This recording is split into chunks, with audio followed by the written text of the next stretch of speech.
Ahoy, landlubbers, it's me, your Captain Vasco speaking, and welcome. Thank you for the resub, thanks for showing up, folks. I'm very excited for the Zero Escape series. I'm glad Zach was here for the hype. Um, oh, Castle Art, didn't see you there, hi to you as well, hi to everyone, hi JM Platts, and all. I think I've addressed everyone. It's me, Vasco. I'm big on the screen right now. I put out a poll because there's basically three things for us to do, but I don't want to spoil what any of them means other than the obvious, so I've left it as a coded message as to whether we will explore the number 1 door, which is the only numbered door of the ones we've found that we've not gone through without dying. We could play it safe, or we could play it reckless. Now, I know what that means, or at least I'll probably remember what that means when I look at the notes I set up before making the poll. But before we get around to that, let's talk about where we've been. So last week on stream, we were doing a bit of housekeeping in the form of doing some doors we hadn't done before. Actually, mostly just like one set of doors. Am I remembering that incorrectly? We did the number 6 door. And before that, we just finished the number 7 door. Yeah, we did not get much done last week. Part of that was because I hadn't... There's something weird about the Nonary Games remake of 999, which is that in the original version of 999 on the DS, in order to replay the game, you would have to start from the very beginning. There's no flowchart in that game. And so, like, there was just, you would hold down, like, one of the direction buttons on the D-pad, and it would just skip all dialogue, just blast through it until it didn't exist anymore. By default, this game does not have such a setting. One could argue that this is because they don't want it on for you to accidentally skip through text on your first playthrough. But, like, I think in the original, like, it just wasn't an option the first playthrough, and then was an option later. The way it works in the Nonary Games remake is that you have to turn on the skip text option from the start menu. And then that allows you to toggle into the skip text option within the game. There's already sort of an auto mode. There's like, you click for everything, then there's auto where like it basically hits enter after a second past each line of dialogue. And then there's skip text, which is like zero. And the only way to activate skip text is to manually make that option available from the main menu and then launch the game. If not, you either have to close the game or save your game, go back to the main menu, and then do it. And I was really stubborn last week, and I didn't want to do that or restart the game. So we replayed some dialogue. It seemed mostly fine because we had a bigger turnout last week, and there were some folks who were like playing catch up a bit. But I have enabled skip text. I'm looking at it right now in the main menu. It's on. I tested it. I roughly know how it works. It should do the thing that I want. Which is important because from this point onward, there's gonna be a lot of text to skip. That's a terrible question, Castleard. What would Komeiji do? I mean, just be terrible? Just be the wrong shape for the type of creature he's supposed to be, I assume? Oh yeah, we got 100% juice apple. It's Friday. But all of that rambling aside, we got through the number 6 door. Now, that's a little bit more than it sounds like, because the number 6 door is like kind of a big deal in the sense that it's a gigantic cavernous engine room followed by another series of puzzles, including, and I clocked this when I was editing the file to put onto YouTube, roughly 20 minutes of Pushmaster 5000, which is like a lot of minutes of Pushmaster 5000. But we got through all of that, and lo and behold, we found the number 9 door. I don't know if that comes through clearly on the microphone because I'm not very good at the settings, but door plural.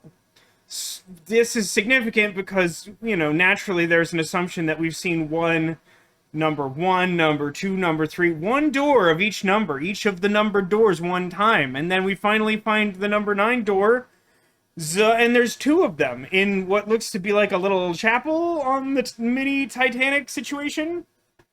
Oh, we're playing it reckless, huh? Okay, I see how it is.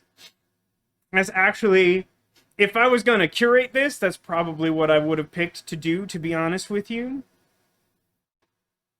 Oh no, I've misinterpreted my own thing. This is good. All of the options are good. But I know what to do. Okay. Now again, I could just, like, tell us what to do. I could just railroad this whole thing. But I want chat's choices to matter. And so play it reckless we shall do. But yeah, once we found the number 9 doors in this chapel, we decided with the people we were with, which were Santa, Ace, and June, that we were going to go and regroup with other folks on the boat, and then we're going to go through the number 9 doors, and everything was going to be great. On the way out of that room, there was like a scratching or a knocking sound coming from inside a coffin that was just chilling in the little chapel room. It's a lot to worry about. I mean, we haven't ruled out zombies, is all I'm gonna say. I mean, we've already talked about a really attractive mummy, so, like, all sorts of stuff could be going on. You know, Ice 9 could be involved. We spent a lot of time talking about Ice 9, and it just doesn't feel like it's relevant, you know? But yeah, so we did all of that, and then we were looking for Clover, because she disappeared. Like, I think she went through the number 1 door with 7 and Lotus. Does that math work out? I think that's supposed to be correct. Hang on. 15. No, that doesn't seem right. I don't remember what group of people she was with. I feel like the people who weren't accounted for in our group are 7 and Lotus. And I thought that they made some reference to being in the number 1 room. But it's just too Friday for me to do that digital root math, but I'm pretty sure that's somehow wrong. Don't worry about it. Anyway, they were doing one of their own escape rooms, and Clover's like, hang on, I got this, and then, like, disappeared. And then they're like, wait, where did she go? And they went to check on her, and she just peaced out already. And so they went to look for her. They couldn't find her. We went looking, and we found Lotus, and she was dead. And she was missing her bracelet. And, like, right as we were sort of on the verge of figuring out what that might mean, someone stabbed us to death. We got the knife ending. The knife ending is when you get stabbed in the back with a knife and then you die. And it's not, like, a great ending. But that's sort of the thing about this game. It is, at its heart, a horror game. And thus you may occasionally get stabbed in the heart via the back. Now, that covers, like, most of what we did last time. You know, we had a little conversation about how there's 2 Santas inside of each of us. There was, of course, the Pushmaster 5000. We started a coal engine. We had, like, face cards with everyone's pictures on them in a puzzle that was so easy that the game wouldn't even let us do it. We did some hexadecimal stuff. We're running low on puzzle rooms based on the flowchart. Let me go ahead and bring up that sweet flowchart action. Hey, guess who forgot to test if this important thing works? It's Vasco, but it worked anyway. That's exciting for Vasco. So what we need to do... Alright, this is super awkward. Now, I would say that, on the whole, the experience with the Nonary Games remaster is, like, an improvement over the original. It's not perfect, though. So because our last save file was from, like, the end of a run, like a proper ending, and then it prompts you to save, when we go to load this file, what it's going to do is just completely start the whole game over. And what that means is that we have to sit through some amount of this until we actually get access to the menu again. It's not, like, ideal. There it is. Oh, but if I do it on this screen, then I'll get, like, those sick... I get those sick rumbling boat noises. Can we, Here, let's turn on all skip. Check out all skip. It's on now. Watch the dialogue go away. It's gone. I've banished it to the shadow realm. When it stops rumbling, I'll catch up with chat, and then we'll look at the flowchart. It'll all happen at once, and everyone will be really excited about it. It stopped? Yes, the sound stopped. That was the goal. Thank you, Junpei. Alright, here's that flowchart. Hi, Demolition. Thank you for the 61-month subs. Get one of these. Ooh, that took a minute. I'll tell you something. The Stream Deck has not been happy lately. It requires me to, like, toggle OBS, like, twice after restarting the computer to work correctly. I don't know, man. And, hey, Sarah, you came in before and you resubbed. I don't even know if you've seen this yet. It's fanfare. I love it. I spent too much time on this, and it's not that exciting, but I like it a lot. Now, let's see. I feel like I got the gist of most of these comments here. What would Komeji do? Just be bad. Just be bad. We got Juice Apple. Have I ever heard of Applejack? Not the cereal. I feel like yes, but I don't remember the context. Funny coincidence, you were just thinking about Medieval earlier, and that game also has a hot mummy.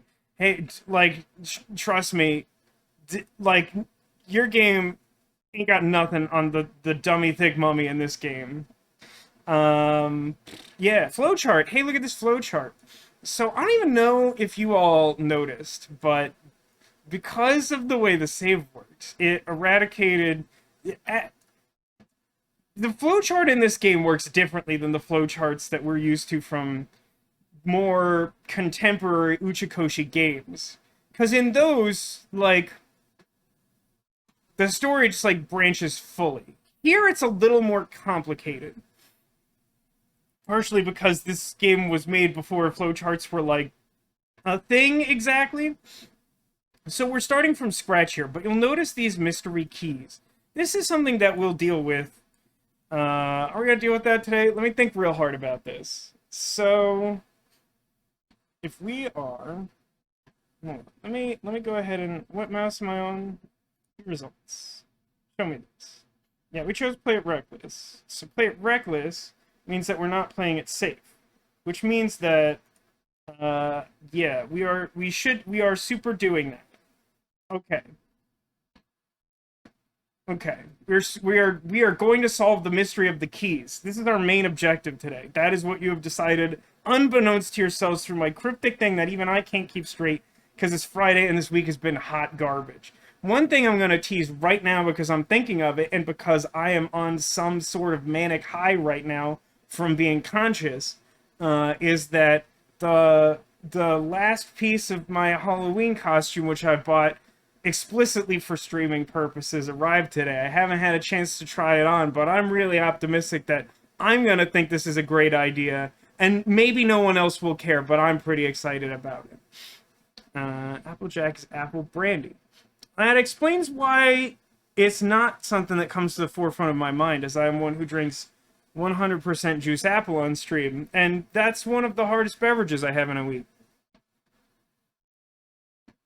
You raise a great point, Count Zacula. Being conscious is a lot. Now, I'm not actually 100% sure about all of the interworkings of the flowchart because it's new to me. This playthrough is the first time I'm actually using the Nonary Games iteration of 999. But what we should be able to do, we are going to have to replay a bit of...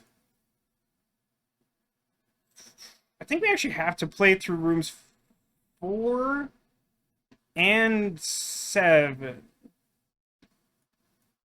I think we might have to do those in their entirety. So, like, let's get started, because that's gonna, like, take us a minute. I have to click, like, 4 times for that to work. Hello? What happened there?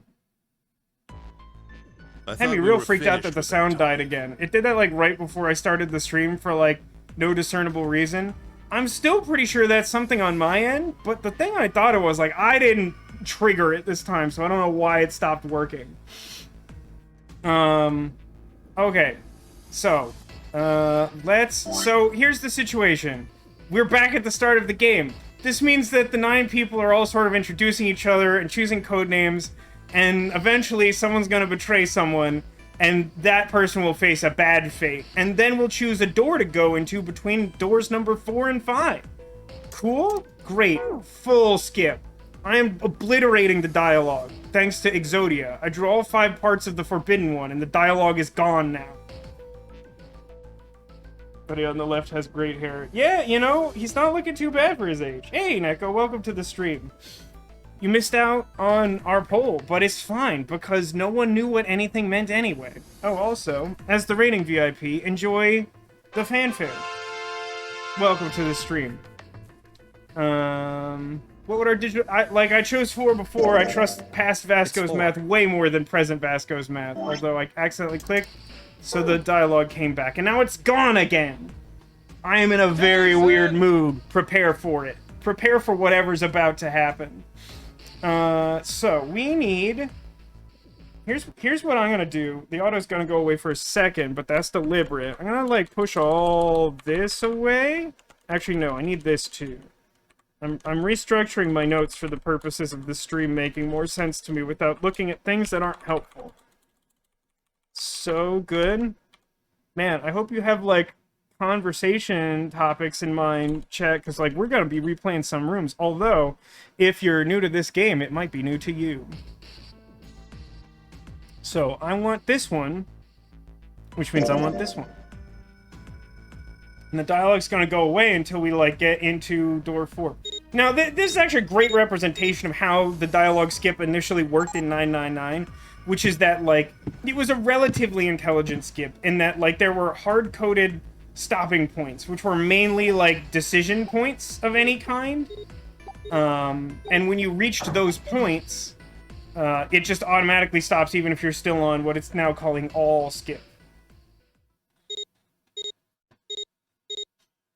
Which is similar but completely distinct in all ways from Miss All Sunday, which is the nickname for a villain character on One Piece. That's for the at least one of you I know in chat who understands that, but also it's still not funny. So yeah, now, like, we all decided we're going in room 4, and the timer started. When you go through a numbered door, you start off the red. You walk through the numbered door, and you got 81 seconds to once again confirm that everyone who went through the initial door has gone through that door. And if you fail to do so, everyone who failed to do so explodes due to a bomb in their gut. There it is, Zacula. You are the chosen one who understood that reference. One or two others in chat might get it, but you know what's up. Check out the sweet keyhole. No, not exactly. Well, but I could go back to all skip. Let's go back to all skip until we get into the room, shall we? That probably makes more sense. I assume that, like, when it does the, like, intro to room is the breaking point, but it's been like 1,000 years, so I'm not sure.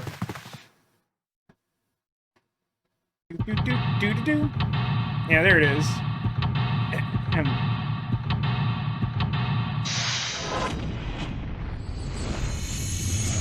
Seek a way out. Oh, I'm so far behind on One Piece. It's on my to-do list, but somehow I got started watching JoJo's Bizarre Adventure, which is like, for me, it really alternates between, like, some really genius level stuff and some of the worst ideas committed to, like, televised media. Like, every now and then it has an episode that's so heinous, I'm like, the show should have been canceled after this. But then, like, 10 episodes later, I'll be like, this is absolutely brilliant. I don't know who keeps allowing this to happen, but the cycle continues. Alright, we're currently in room 92. That means we're hanging out with June. Hey, anyone remember what this thing is? It's kind of a weird-looking picture. Do you think it's an abstract painting or something? Looks kind of like a demon with an elephant-like nose, sucking on a human being's brain? Where did that come from? What's her brain made of? Can't say I'd mind finding out a little more about what goes on in there, even though she likes demon elephants or whatever. That's exactly what's so great about JoJo's. I mean, if that's true, that is fair. I feel like it certainly fits the description of both the best and the worst thing. I will, like, forever be haunted by how terrible the episode is with the stand user strength. Like, what happened there? Who allowed that to happen? But I'm up to season 3, whatever that's called. Diamonds are unbreakable. And, like, it's probably my favorite so far.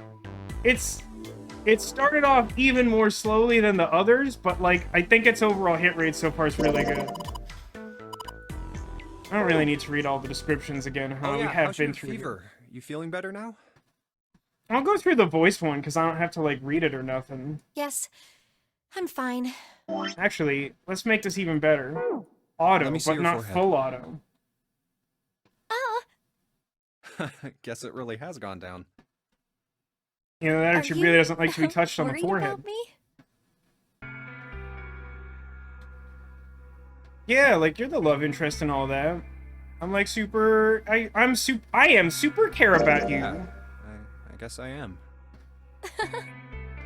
By the way, Jumpy, Hmm? how did you end up here?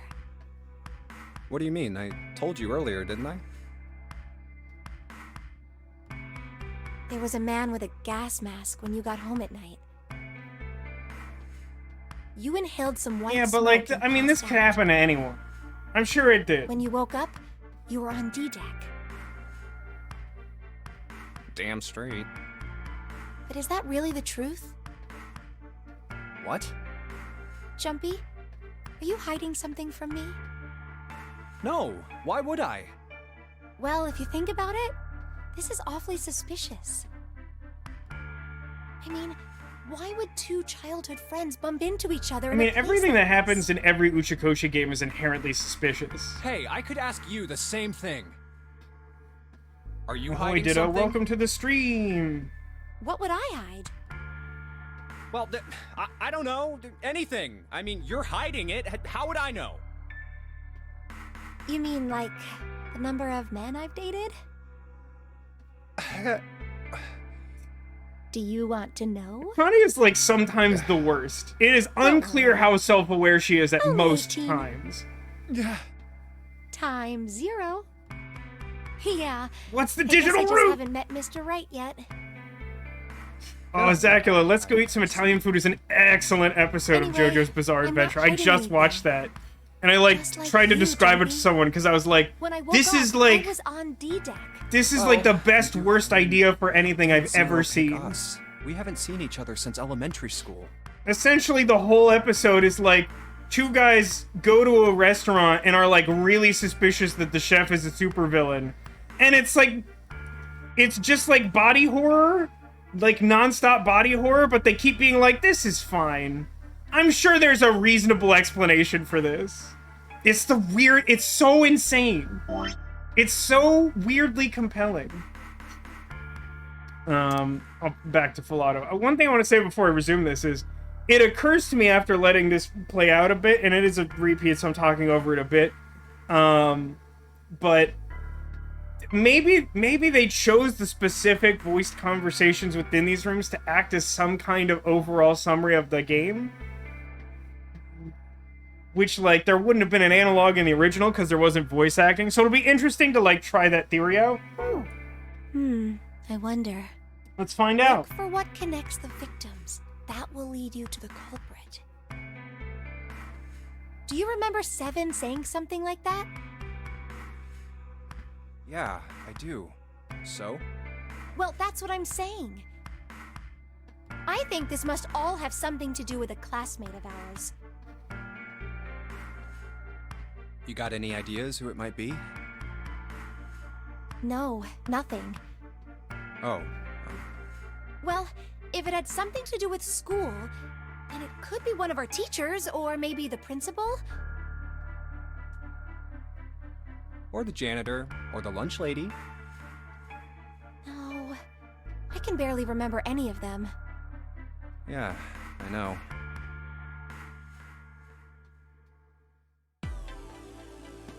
Weird place for that conversation to end is to be like, I suspect someone we know.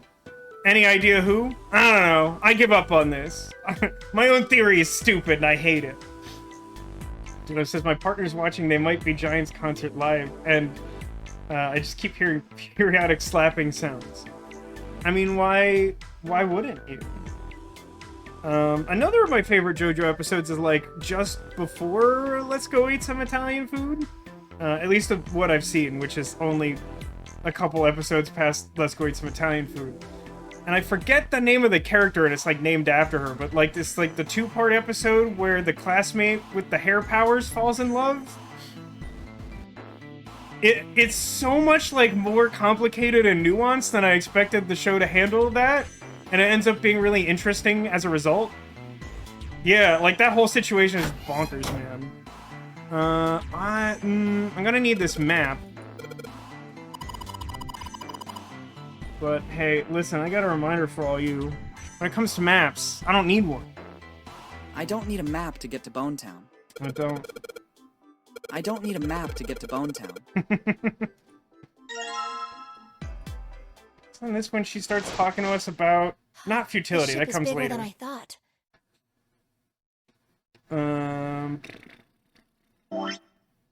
No, you know, I'll just manually run it through. I'll just be quick about it. I think that makes more sense if I'm going to interact with chat periodically. Hey, hit me with your theories. I know we got some. I think Demolition already said. I'm still sticking to Junpei or June as being Zero. You don't think it's their unnamed classmate? You don't think it's like the one who caused the rabbit hutch incident, but is unnamed and unshown? Yeah, it's probably about 900 feet long. Yeah. Must be one of those fancy cruise ships. Of course, it doesn't really look like a cruise ship. Chekhov's classmate. Yeah, if there's a classmate hanging from the wall in the first act, then they kidnapped everyone using white smoke. I've heard of that play. Everything in here is really retro. Huh. Even if it's just some sort of style choice, there's just too much. Retro feels like a bit of an understatement for, like, a period-accurate replica of the entire Titanic. It just feels like that is an insufficient Do description. you remember what Zero said?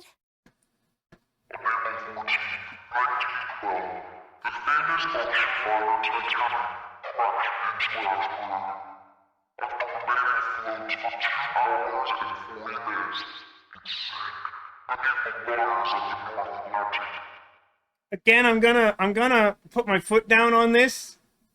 In that, no, I don't remember what Zero said because that voice filter was applied. I mean, this feels like a real weak... Like, the voice acting in this game, which is, you know, relatively new to me, has really consistently been great. There have, like, been a few scenes and a few performances that, like, really just, like, immediately get my attention of, like, oh, this, like, elevates what we're doing here. I'm into it. And then there's the Zero voice modulator, and it ranks on the worst list of ideas for what characters should sound like.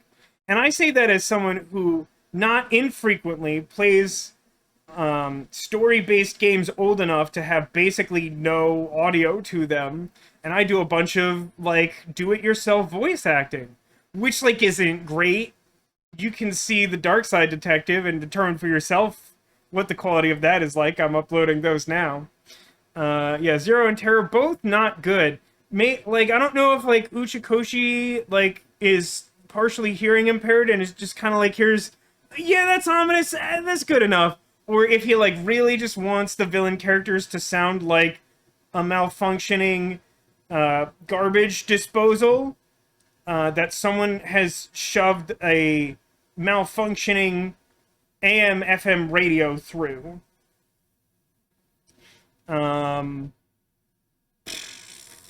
had some point before I went on like 3 consecutive rants, and I don't remember what that was. Oh, I remember. Like right before this, June said, like, do you remember what Zero said? Someone make a note. We have to add this to the Zero Escape drinking game. Because people are constantly like, do you remember what some character said? And then a flashback. And it's never as glorious as the Somnium Files 1 flashback, where you essentially get the explanation twice in a row, which is like one of the most unhinged narrative things I've seen in a while. And I just finished watching She-Hulk, and that's a whole conversation that you could have. Here's Neko's theory. June is Zero. Ace is Killer. Snake's sister, which is Clover, definitely seemed unhinged after Snake died, so she might be responsible for the submarine murders in retaliation. She didn't trust anyone at the end, locked herself away, and didn't care about anyone besides her brother. I guess I remember June saying something about getting really wet down there. It's true. I was asking last week, and I think I got, like, actual no response to, like, do we want to put that on the swear jar? Because I should be able to get that. I have to, like, splice it a little bit for it to make sense, but I've already done that once, so I'm pretty sure I can do it. Zero, Terror, and Bane team up for... If they were mainstream enough properties, Zero from this game, Terror from a different Uchikoshi game, and Bane from Dark Knight Rises, doing, like, a team-up, like, definitely sounds like a comedy sketch that people would appreciate if they understood all of those references. It's a pretty small Venn diagram of overlap. But, I mean, it's basically just, like, sounds. It's just bad sounds at each other. And then I imagine, like, at the end, a fourth person shows up and they're like, I'm sorry, I got none of that. You lost me at whatever the first thing you said was. Like, maybe they got, like, a court stenographer there or something. And, like, as the conversation goes on, the indecipherable characters are just, like, shouting nonsense. And then they're like, read back what they just said. And then, like, I'm like, actually, I've just been pressing buttons. I didn't want you all to get mad, but, like, I didn't follow any of them. Do you think maybe this boat and the Titanic have something to do with each other? That's a good point. I doubt he would have mentioned it if there wasn't a reason. Is it a good point? Always wanted one of them tiny stenographer keyboards. What would you do with it, Zacula? Do you know shorthand, or whatever the special shorthand they use is that I should know and don't remember? Do you think this boat is... I mean, it's sort of phonetic, right? Don't the buttons sort of correspond to sounds so that you could do it more quickly or something? You would just do stuff. Hey, do you guys think that this boat is a replica of the Titanic? Which is actually more insane?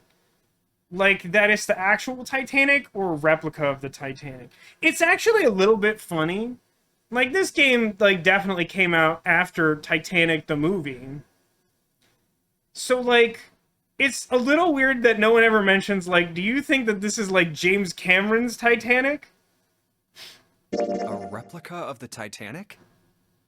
A replica? Yeah, you know, like a copy of the actual boat.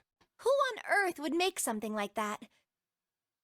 Maybe Dahlia. Maybe Dahlia boat? No, that's something else. Fans. Crazy Titanic fans. No way. Do you even know how much money that would take? Like, 7 or 8 monies? I'm not very good with money. No idea. But all they've got to do is break even, you know? Break even? Yeah, they could use it as a cruise ship. Climb aboard a piece of history, sail around the world in the resurrected Titanic. Hell, with marketing like that, they'd probably have more customers than they'd know what to do with. Is Zero James Cameron in disguise? Maybe, we haven't gotten there You yet. really think people would want to ride on a ship with such an ominous past? Hey, what do you think you would rate that twist? If we got through all of this, and, you know, like, everyone's assumption is like, oh, you know, there's some connection between characters, and that's probably relevant, because that's sort of how, like, criminals choose victims and things like that. And you get to the end, and it's just James Cameron, and he's like, I got bored making 9 Avatar sequels, and so I redid the Titanic. Pretty sure James Cameron is still down there in that submarine. Yeah, he's probably looking for the heart of the ocean or whatever. Lady just threw it away. Just ridiculous. It's the site of the worst accident in history. Over 1,500 people died. I wouldn't be surprised if you'd get cursed just for going. A curse, huh? Jumpy, do you believe in that sort of thing? You know, curses and stuff? Yeah, I definitely do, because I've had the misfortune of playing through Zero Time Dilemma, and I believe that my life has been cursed as a result. Yeah, well, I guess so, to a certain extent. Demolition says, the worst accident in history. They filmed Joey on there? I mean, that posits that Joey was an accident and not a series of questionably intentioned but ill-fated decisions. What about you? No, I guess that's kind of a dumb question. Yes, I do believe in curses. In fact, I think it was a curse that sunk the Titanic. What? A curse sank the Titanic. I like that her character model switched to like a more determined expression when he makes her repeat that. Yeah, I said it. A curse sank the Titanic. The curse of the Egyptian mummy. Supposedly, the Titanic carried the mummy of the priestess Amun-Ra. Here it comes, everyone. It's everyone's favorite mummy. Which was stolen from a pyramid. And they say that the mummy had a history. A history of violence! violence! Everyone involved with it died mysterious deaths. Due to violence! Come on, I'm sure you've heard of it before. Those who open the coffin will be forever cursed. With violence! Haven't you ever heard that one?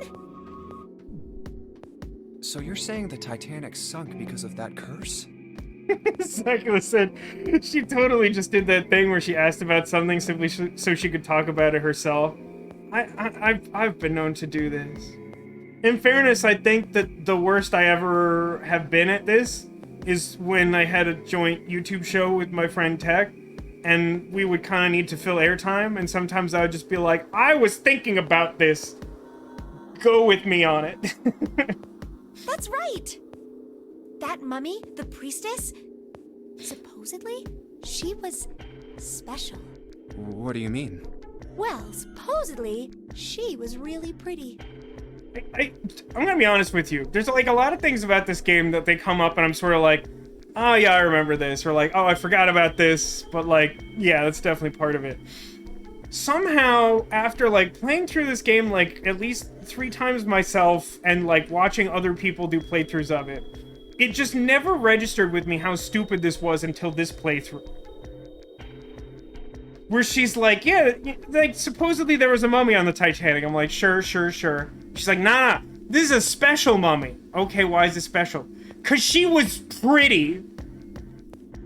Like, it's just like a baffling thing to say. It's so weird. It's such a weird take to have. Pretty? Yes?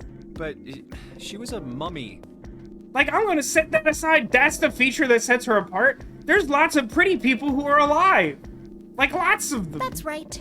She wasn't all shriveled up or rotten or anything. She almost looked alive. Oh, okay, I get it. Okay, it's that thing. I don't remember the name. Where your body turns into some kind of wax? Yeah? The fat in it turns into something kind of like candle wax, right? Yes, saponification, but that's not what it was. Vasco, how long until we see this hot mummy? That's a really tricky question. I think technically I can't answer it, even though there is an answer to that. Huh? That's not it. She wasn't wax. Then what was it? They say that She wasn't wax. She was frozen. naturally Brazilian. What? Frozen? That's right. The whole body was frozen solid. You know how a human body is more than 60% water? Yeah, the bandages are really flattering, right, Castleard? Well, all of that water was frozen. The story says that from the time of its discovery all the way through to when it got put on the Titanic. That would be a weird take, right, Ditto? Like, at the end of the day, like, somehow this is all some, like, weird elaborate con where, like June and Junpei have to spend, like, 7 minutes in heaven in the closet together. And, like, when he goes in there, she's all, like, wrapped up like a mummy, and she's like, huh? Huh? The mummy's really pretty. Like, that's, like, the thing. That's the twist at the end of the game. Even though it was carried through the desert, her body never melted. That's crazy. I think so too, but maybe it's true and we just didn't know about it before. I didn't know? Yep. Maybe it's common sense to eat shaved ice in the desert because it lasts forever. I think that's right. I think that's wrong. Like I said, so far we know that Lotus is actually a mummy of sorts. She could even be a grand mummy for all we know. Although I think that's unlikely based on what we know about time. Huh? Nah, that seems too silly to be true. Okay, listen, let me get this straight. Junpei had to explain the concept of a replica to this girl, but she's familiar with the chemical process of saponification. Now, I think technically, I mean, you made reference to a person asking a question because they just want to have a conversation about that. I think that this is like a different, like, conversational quirk, where, like, she was sort of surprised to hear him say a replica, and so he just, like, naturally explained it without her actually needing to know. But maybe it isn't. It Technically just appears that way mansplaining. because you didn't know it was true. Ahoy, Haggis, welcome to the stream. How's it going? Was the mummy ever a mummy? Was that established? I mean, her explanation is more... I think it's her explanation. Is that it was a mummy, and then they found that it was perfectly preserved, and then they put it on the Titanic. They were like transporting it for reasons. Yeah, Jumpy is mansplaining, you know, casually mansplaining. Didn't ask whether the mummy was born a mummy, but whether she became a mummy before she became a mummy. Ah, that's definitely a different question. I don't think we have an answer to that yet. We simply don't know that much about her. We haven't gotten to the puzzle room where we have to figure out which mummies to swipe left and right on. It's because then you get to see their dating profiles, and, you know, then you can sort of, like, read the coded messages, like, likes hiking means, like, doesn't have a personality, but am desperate for companionship. Much the same way that I love hiking. Well, yeah. Ice that doesn't melt, even in the desert? Does something like that really exist? I guess it can't be helped. No, even if it did, it wouldn't really be ice anymore, would it? An image of a mummy is also a mummy. Wow, chat's like right here for my weird mood day. We're gonna have a wild time. Is there anything in the cupboard? This was gonna be like the all dialogue skipping run, but like there's so much like talking. Do you want to sweat together? Oh no, just if we want to shower together. Don't need the water. Do we need anything from the bed in this place? Guess the bed's a double. Face. You're turning red. Do you need to lay down? No, that'll make it worse! No, I think I need that in the other room. Oh, I need something from... Yeah, I need this key, because it opens the drawer in the other room, because parallel reasons. Nothing here. Code 0. 1. I don't need anything from couch or cabinet or vase, I don't think. If I click this, I get to go into the bathroom.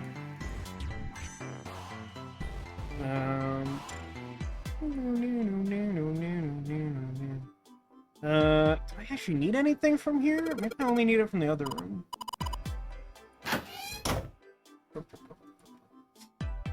I should probably know the answers to these. Hey, here's a question. Can I leave? Come back soon. Okay, I have what I need then. Alright, I'm leaving this room to you.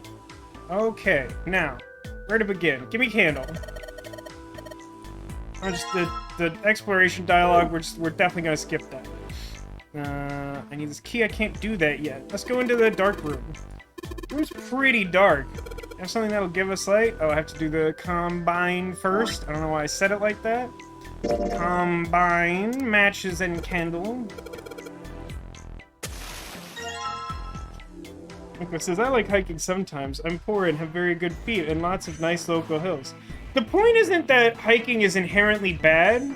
The point is that, at least here in the United States, there's like some insane like singularity of like dating profiles where like as a prerequisite for having a profile on a dating app, you are like required to say that you like hiking.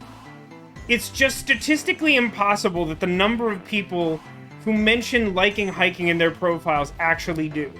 If so, like, people would talk about it constantly, because such a high percentage of humanity would constantly be hiking. Megula, you're excited to go back to Utah because you could visit the Zion National Park and go hiking there? That's legit. But, like, I know you to have enough personality that your dating profile wouldn't have to be, like, likes dogs, likes hiking. It's fine for you to like both of those things, but, like, people act like that's a substitute for, like, being a human. You also like going on adventures? See, I know Ditto's been on a dating app because Ditto knows what's up. Agnes says, my fiance and I met on an app, and she was very glad to find out I was a homebody. Right? I have been quoted as calling myself indoorsy, which I think is a good shorthand for that. And I'm surprised that people aren't more receptive to that, because I know not everybody likes hiking. Slark says, maybe non-hikers are better partners, which is why hikers are always hitting up dating apps. That's interesting. You suggest that there's, like, a correlation between, like, disproportionately liking hiking, which is starting to give me an aneurysm from how weird it sounds to say that. Like, a correlation between that dumb thing and, like, some other aspect of one's personality that makes them, like, a poor match romantically. Interesting. Yeah, Haggis knows what's up. Spontaneous loves adventure. Show me your dog. Picture of man with fish. Isn't there, like, another weird, like, guys also usually do gym pictures, and I think there's some, like, other cliche, too. I don't recall. Like this is, I think the last dating profile I had said, if you like going on adventures, you better have a boat and a treasure map. Oh, that's good, Zacula. That's good. Gym, cars, fish. You know, I don't think of cars being as big a thing as, like, hiking or fish. Oh, that's right. I need to open my inventory again to get out key. Alright. I used the mirror key to get part of the puzzle. I'm gonna complete the Shrine of the Silver Monkey, but before I can do that, I have to turn around and look in the bed. And there's a curtain. It's a shower curtain. Spoiler alert.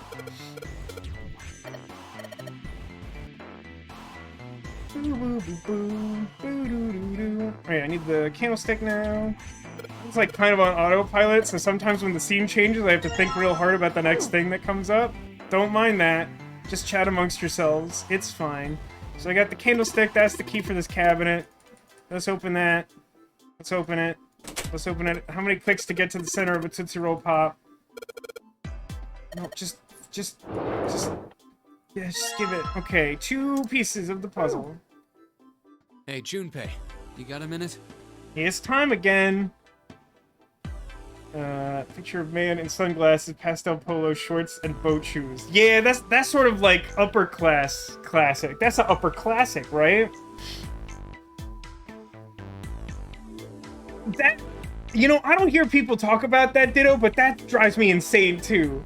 When someone has, like, multiple profile pictures in a dating profile, and, like, they're all group photos of either, like, the exact same group of people or, like, mostly the same group of people, and you're like, literally, the person represented by this profile could be at minimum 3 different people in this photo. Like, there's no way to know. Secula says, that's when you ask, are you the hot one? Definitely. Hey, I wonder how success, like, I feel like this should be like a YouTube channel or something, although it's also, like, technically catfishing. But, like, I feel like a single person should make, like, a YouTube channel where they just, like, make meme dating profiles and then, like, report on, like, what happens. Like, Haggis is, like, literally just, like, reciting the English dub opening of One Piece in chat as though that would be, like, your dating profile. And, like, why not? Because, like, One Piece is the name of the treasure on the Grand Line. Here, take this. Speaking of bookmark. treasure... What is this for? Do you want me to read a book? If you do, then you're gonna be sorely disappointed, friend. I found it in between some of the cushions on the sofa. That doesn't answer my question at all! Pretty sure it ain't gonna be any help to us, but I figured we might as well hang on to it anyway. Then why don't you hold on to it? You know what I hate most in the world? This is another absolutely unhinged conversation. If you weren't here for this before, like, just buckle up, my I got friends. 4 things. These are the 4 things that Santa hates most in the world. Are you mentally prepared? Hope, faith, love, and luck. What kind of thing is that to say? Hope, faith, love, and luck? Damn straight. And you hate these things? You know, I'm gonna make this reference even though I know better. A few years ago, one of my coworkers managed to convince, like, much of my office to watch a couple of, like, seasons of The Bachelor, like, back to back. And one of them is the Bachelorette season of Claire Crowley. She's like an older woman compared to their normal demographic, but not like an older woman. And her catchphrase was basically like, you can't hate on love. And now I can demonstrably prove that because that one of the 4 things that Santa hates most is love.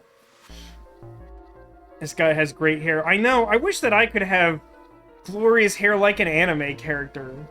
It would like legitimately improve my life if I could do that. It says, I did see a beautiful meme dating profile once. The photo was of a catfish named Actual Human. He enjoyed normal activities such as breathing air and walking with his leg. That's very good. I don't think I've seen that. I think I've seen some similar stuff, but I definitely haven't seen that. That's very good. Yeah, you got a problem with that? Not really, but... Wigs Vasco. No, it doesn't solve my problem because the problem is like a confidence issue. Is that my hair is terrible. It has like 3 major like inherent malfunctions. And so I always feel like I look like garbage, and I always have self-esteem issues because if I look at myself, I like literally feel like I'm being cursed by a witch for stepping on her favorite toadstool or something. Like it inflicts such like a harsh negative emotion on me to like view myself. Like no. What does a bookmark have to do with any of that? Well, see, each leaf on the 4-leaf clover has a meaning to it, okay? And that meaning is pretty much those 4 words. It's like flower language. Neko says, I'm sorry my dad cursed you. I mean, it's not your fault, but I appreciate the sentiment, Neko. Well, I guess it's not a flower, is it? So, leaf language, I guess? Yeah, you could call it leaf words. Upshot is you look good in a hat. Thank you, first of all, thank you. And secondly, it is the saving grace I have, because I look good in most hats, and like, it's like one of the only nice things that people will routinely say about my appearance. And like, until recently, I was like kind of stubborn, like, no, I shouldn't wear like a hat while streaming. And then like, the pandemic hit, and I like didn't get a haircut for like 18 months. And I went from having like short hair that looked bad to like medium length hair that doesn't do what I want it to do. And then like I had some like corporate like Zoom meetings, and I was just like, I literally can't get my hair to look like I didn't just sleep inside a jet engine. I'm gonna put on a hat. And then like all of a sudden people were like, hey, you know what? And I'm not joking here because I would not self-aggrandize.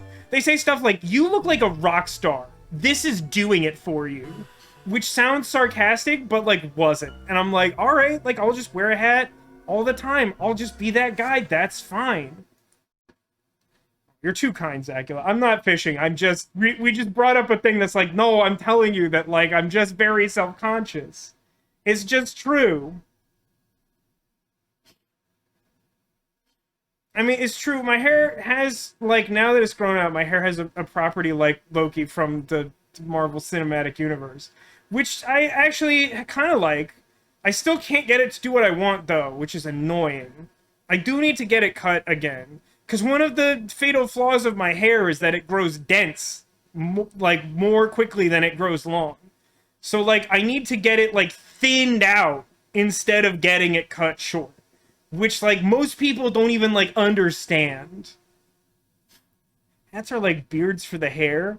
I don't think I'm conscious enough to understand or interpret that, but that might be true. Leaf words. Yeah, leaf words. They're like Mizuki words, but they're things that pertain to exactly 4-leaf clovers. Because I don't think any other thing has leaf language.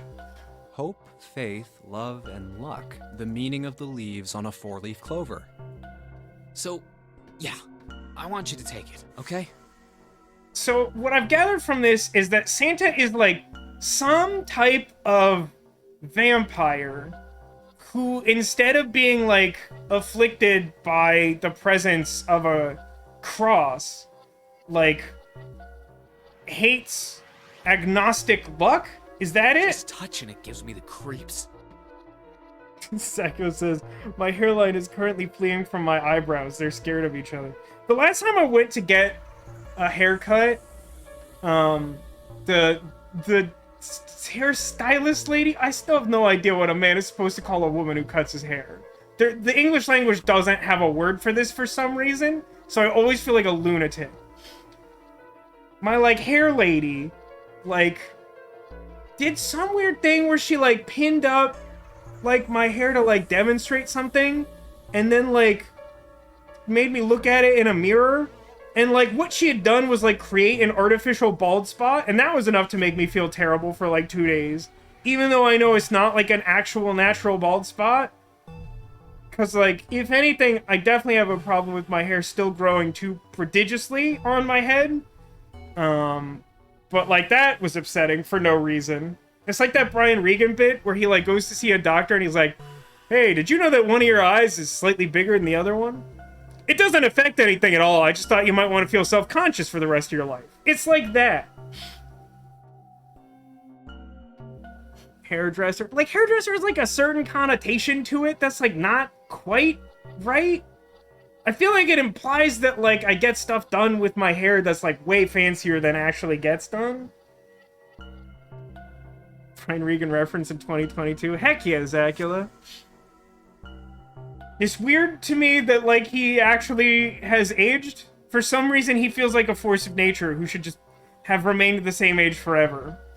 I've probably seen him do live stand-up more than I've seen any performance of any type at all in my lifetime. Take the damn thing, all right? Here. Echo says, maybe you could try using hair straighteners. Nah, I don't think that's it. Like, I've over time, I've gradually started to understand it. It really is that, like, my hair grows into this, like, complex Borg-like lattice of supernatural chaos. And it, like, really needs, like, routinely to be thinned out in ways that, like, even my hair lady, like, doesn't fully understand.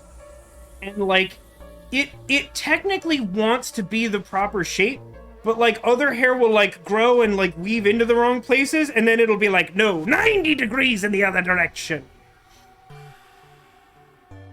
You know who's genuinely hilarious as stand-up? The Cash Cab guy. Also don't remember his name. I want to say it's Ben, for some reason. But that's not even a full name. And B, I kind of forgot he, like, was a comedian. And definitely haven't seen him live. What do I want to do? Give me the... Give it... No, wait. Hold on. We're doing it reckless, right?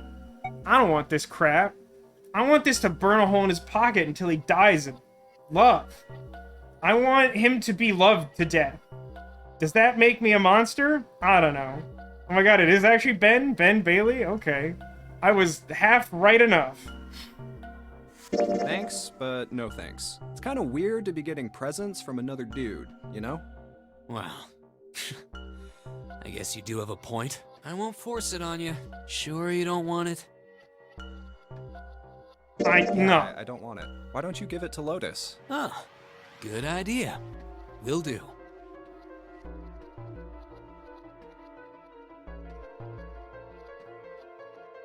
Hey, you old bag. I keep second guessing myself. I should have made these names make more sense to me. But no, this is...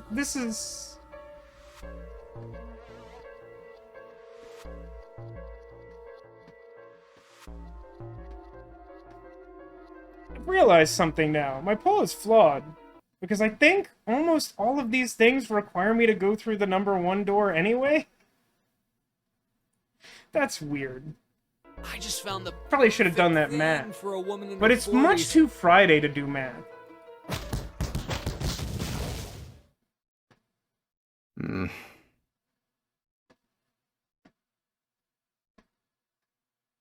Wait a minute. Do I want to do this?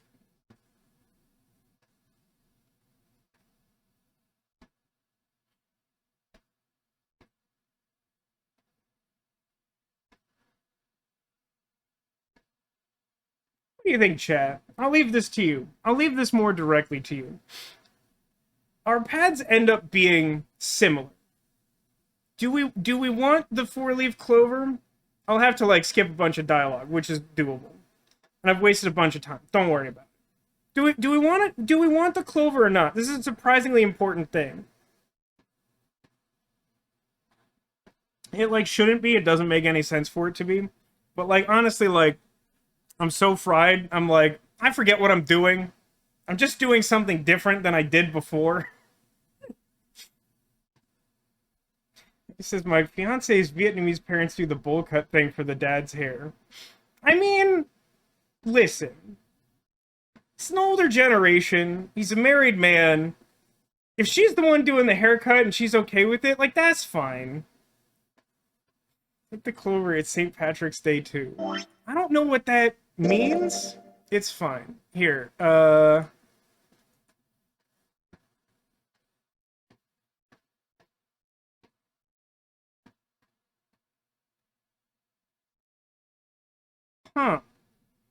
There's more nuance to the rooms on the flowchart than I thought. I want plate on a shelf. Hey, Junpei, you got a minute? That's really convenient. We just returned to the past like 30 A bookmark. seconds of real time, but like 20 What is minutes this of for? stream time. Do you want me to... I found it in between some of the cushions on the sofa. Meow. This won't take nearly as much time as I thought. It's fine. I'll take your stupid thing. Maybe back in the Dark Ages, that kind of crap scared people. That blasted through some dialogue. It's fine. This is the 21st century, and I'm a 21st century guy. I'm a little insulted. Then why do you hate 4 so much? 'Cause it's a half-ass number. Not the best or the worst. That's why. What? 9 is a way better number. So what if it's Love last 9. place, 9's right? so good. At least it's not some lame-ass middle number. Castellano says, at least your father-in-law doesn't have Oda's dad's mustache. You don't want to have anything in common with Oda's dad. Unless for some reason you're Alcadius, who just, like, really wants more Oda's dad in the world, but I think, like... I don't know, man. I worry about him sometimes. Yeah, right, Neko? As long as he likes it and consents, it's all good. That's fine. What are you... You play? play? I don't even remember what this other dialogue is like. You play, like, the stock market? You mean like the stock market? Nah, that's not what I mean. Why the hell would you think that? I mean, yeah, I do stocks too, but... Who the Santa's supposed to be? I don't have files in this game. A stockbroker? Yeah, got a problem with that? Just, like, owning, like, trading stocks doesn't make you a stockbroker. A stockbroker's like a job. No, you don't look like the type. Man, that stuff's just like gambling, you know? All you gotta do is bet on the winning horse. Nothing that hard about it. But what if there aren't horses? Wait, do horses own companies? Is that how the stock market You works? sure sound pretty confident. So, are you betting on winning horses? Of course I am. You remember a couple years back when the stock for Cradle Pharmaceuticals shot through the roof?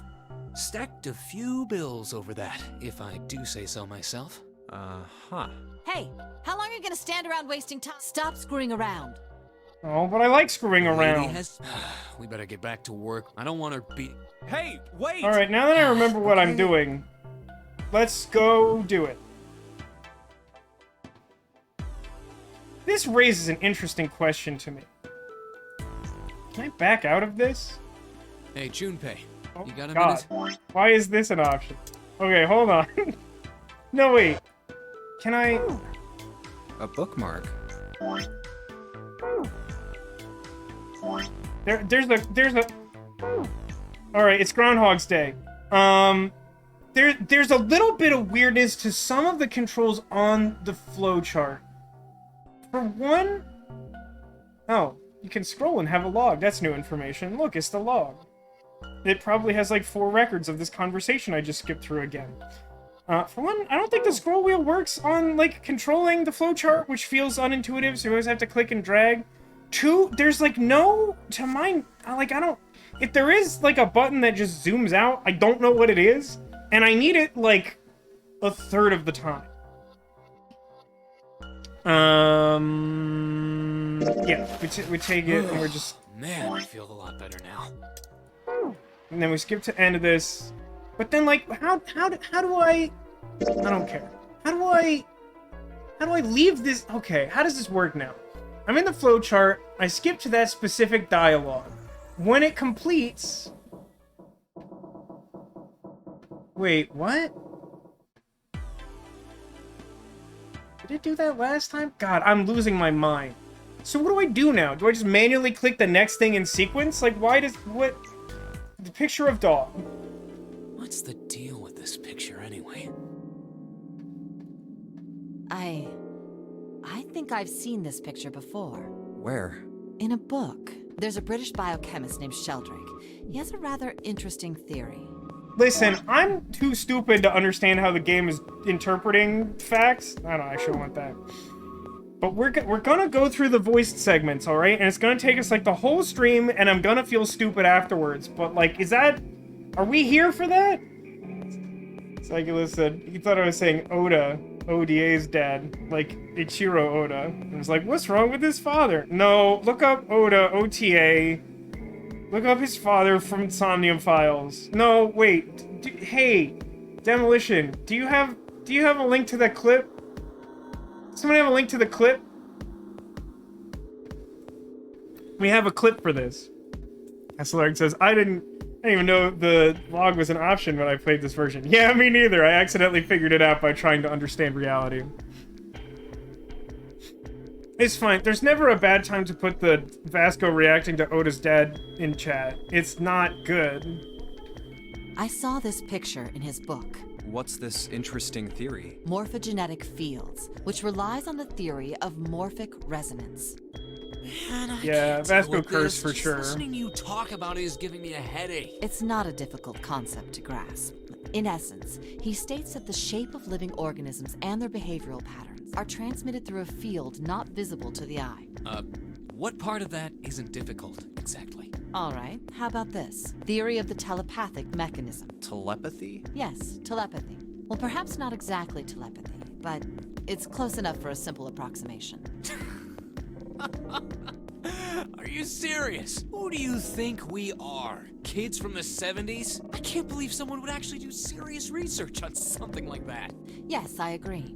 I read the book, but I can hardly say I understood it. I'm in no position to defend or condemn anything it said. It was probably just someone latching onto a statistical outlier from some study and turning it into a ridiculous theory. There's no scientific merit to any of it, I'm sure. I love that the link to that clip is Fancy Fancy Crab Humble Life. Those clip names are very But good. even so, Picture an egg. Anyway, I saw a picture like that one in his book. Yes, please picture an egg. Telepathy is sort of like if you have an egg and if someone else with the power of their mind knows exactly where the yolk is inside of the egg. Got there. Hey, what do you think this picture looks like? What do you mean? Isn't it just like abstract or something like that? It's just black and white scribbles. There's no meaning there. That's it. What about you, Junpei? Giraffe. Does it... I guess it looks like... You think this photo looks like a giraffe? Because I'm pretty sure it's a Funyorinpa. I feel like that's the only correct choice here. I definitely don't see a man's face. I don't see a butterfly. I don't think I know exactly what a koi looks like, but it's not particularly fishy. Small boat floating in a lake? Definitely not. It's gotta be this one. A Funyorinpa. See? I mean, this totally looks like one. Here and here. What the hell is a Funyorinpa? What do you mean? What the hell is a Funyorinpa? You mean you don't know? I mean, I don't understand where she gets off lecturing us on, like, telepathy and, like, morphogenic fields when she, like, doesn't even know what a Funyorinpa is. Like, that's just messed up. How the hell would I know? How could you not know? That's practically blasphemous. Oh, say you're sorry. Apologize to the Funyorinpa. Goodness, you are such a rude woman. Very rude. Junpei, are you just screwing around? Forget it. This is a dog. See? Like... Look at the dog! Behold the dog! Now it's gone. It's back, it's gone. It's back, it's gone. So, now we know what it's a picture of, but I don't see how that helps us. You really like how furiously mundane Junpei's voice is. That's an interesting description that I don't entirely disagree with, and, like, also feel like is genuinely appropriate for the character. A TV show from Great Britain did an experiment once. They took two similar pictures. Both of them were difficult to identify. initially. But once you figured out the answer, you couldn't see it as anything else. These two pictures. The first was a woman wearing a hat. The other one, well, to make it easier, let's just say it was this picture of a dog. So, their experiment. First, they sent the picture to other parts of the world, outside the reach of British airwaves, to Ireland, the US, Africa, Europe, etc. Then, in each country, they gathered a number of test subjects, roughly 1,000 people. They were shown the two pictures and asked, what does this picture look like to you? And they were killed if they said the wrong thing. The results Excuse weren't really the interesting results. on their own. Giraffe. 9.2% of the people saw the lady in the lady picture. Can you imagine that study? It's like, if you guess the wrong thing, you're killed. So that in the end, they could be like, all surviving participants saw the dog. 3.9% saw the dog in the dog picture. Then, 2 days later, they aired a new program on their show. During the 30-minute show, they broadcast the dog picture and its solution. The audience was estimated to be 200,000 people. After the broadcast, after another 2 days passed, they gathered more research subjects from areas outside the reach of British TV and radio. I guess I got a buddy at Aperture Science ready to test that hypothesis. Yeah, we could do that. I'm sure there's nothing unethical about that procedure, as far as I've bothered to think about it. And that seems like as much thought as it requires. This time, they only found a sample of roughly 850 people. Naturally, none of them had participated in the first test. They were, however, given the same test and the same two pictures. And the weird thing is that they guessed that both of them were Funyurinpas, and they were correct, because when the testers went to look at the pictures again, that's exactly what they The saw. results were startling. 10% of the people saw the lady in the lady picture. The previous test sat at a 9.2% success rate. Not much of a change statistically. The dog picture, however, produced a very different result. The percentage of people able to successfully find the dog, it went from 3.9% to 6.8%, a very significant increase. So do you understand? Do you realize the significance of this experiment? There was no way the second group could have seen the picture. I mean, I feel like the percentages we're talking about are still small enough that it's probably within margin of error. I certainly understand the point being made here, but like, it's just not the most compelling argument, I They feel. lived far away from Britain and couldn't have seen it. But even so, it was only the success rate for the dog picture that went up. Why? How did that happen? What? Oh, wait, does this have something to do with that field? Or whatever it was that you were talking about earlier? I'm sorry, I wasn't listening to you at all. Yeah, the thing you were talking about? Field not visible to the eye. So, if more people know the answer, then that information will pass through the field. Huh. Ha. Psych. Well, but the result in the end. I, The rest of Like this I is told you. basically her just being like, Oh, just we've got kidding, word. skull joke. A field not visible to the naked eye. Morphogenetic field. Okay, but now how do I get out of here?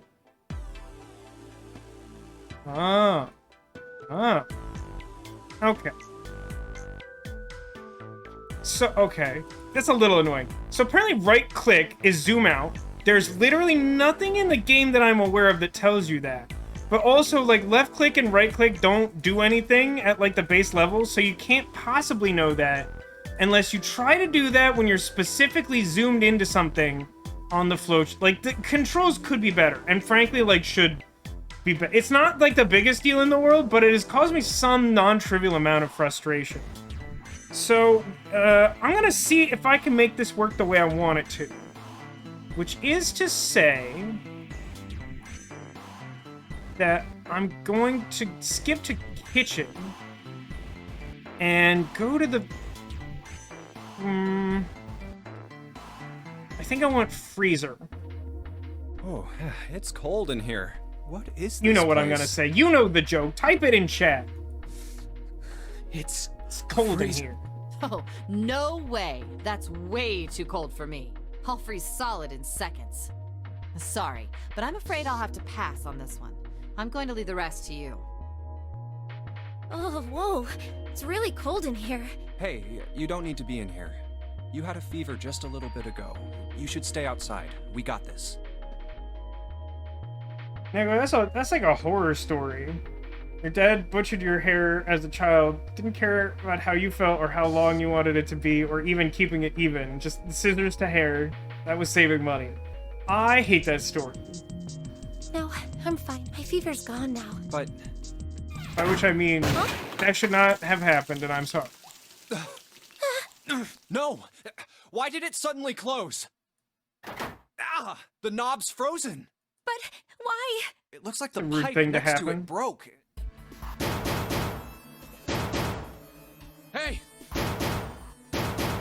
What do you want? What's going on? the door won't open. Try opening it from that side, please. Oh, fine. If you say so. Hold on. Can you imagine caring so little about the safety of others that they're like, oh my god, we're going to die in here. Please simply attempt to open the door. And she's like, ugh. It's no use. It won't budge. I glossed over the last part of that too. Always got professional haircuts for himself and your brother. That doesn't even make sense. You've got more people in there. You figure it out. This seems like you know what? This seems like exactly how corporate structures work. You got more people in there. Figure it out. I don't want to do the work. Oh. God damn it. Anyway, let's find a way out. You know, Zagula, I think Ocadius had said something very similar in the past. That there's some quality that Lotus possesses that makes her just like eminently trustworthy. Would you agree that that's how you feel? If we don't get moving, we're gonna be permanent residents. Two heads are better than none. There's the three of us. I'm sure we'll figure something out. Yeah, you're right. Let's just take a good look around this room, okay? Right. Actually, huh. Dry ice is No, just dry ice is frozen okay. Dry carbon ice is the dioxide, trigger. right? Yeah, I wonder how warm it has to get for it to turn back into gas again. hell if I know. How is that gonna help us anyway? Oh, well, I figured we might be able to use it to get out of here. Carbon dioxide sublimation point is negative 109 degrees. We all just know that off the top of our head, Any right? warmer than that, and it'll turn into gas. Any lower, and it becomes a solid. Castle Ark says, Junpei, have you heard about this Stanford prison experiment? That's pretty much what we're doing, huh? Despite my looks, I'm the the queen of random knowledge. Looks bad to mess up when you're showing off. Yeah, Oh, you're so cold your mouth's going numb? that's right. You're just doing that on purpose, That's aren't very you? good. Come on, guys. Don't you think that's kind of weird? I wonder why it doesn't turn into a liquid first. You know what? I think that's super weird. It is kind of weird. Which means we get to talk about the Stanford prison experiment. So basically, the takeaway here is all of the voiced segments are like a greatest hits of random conversations. Going back through these, that's pretty much the takeaway. But it can turn into a liquid. So here's what we're gonna do. As we're playing through this game, we're going to skip more and more of it. On this run, we're gonna go back over each one of these in turn as we go through to our ultimate goal. Once we reach the end of that, we will skip all of the dialogue in these on any future runs. Carbon dioxide turns to liquid if you put it under high enough pressure. But at 1 atmosphere, normal air pressure. It won't turn into a liquid, right? That's right. Instead of melting, it'll do what's called sublimating and change immediately from a solid state to a gaseous one. You know, they give Zero like a lot of credit for like planning stuff out.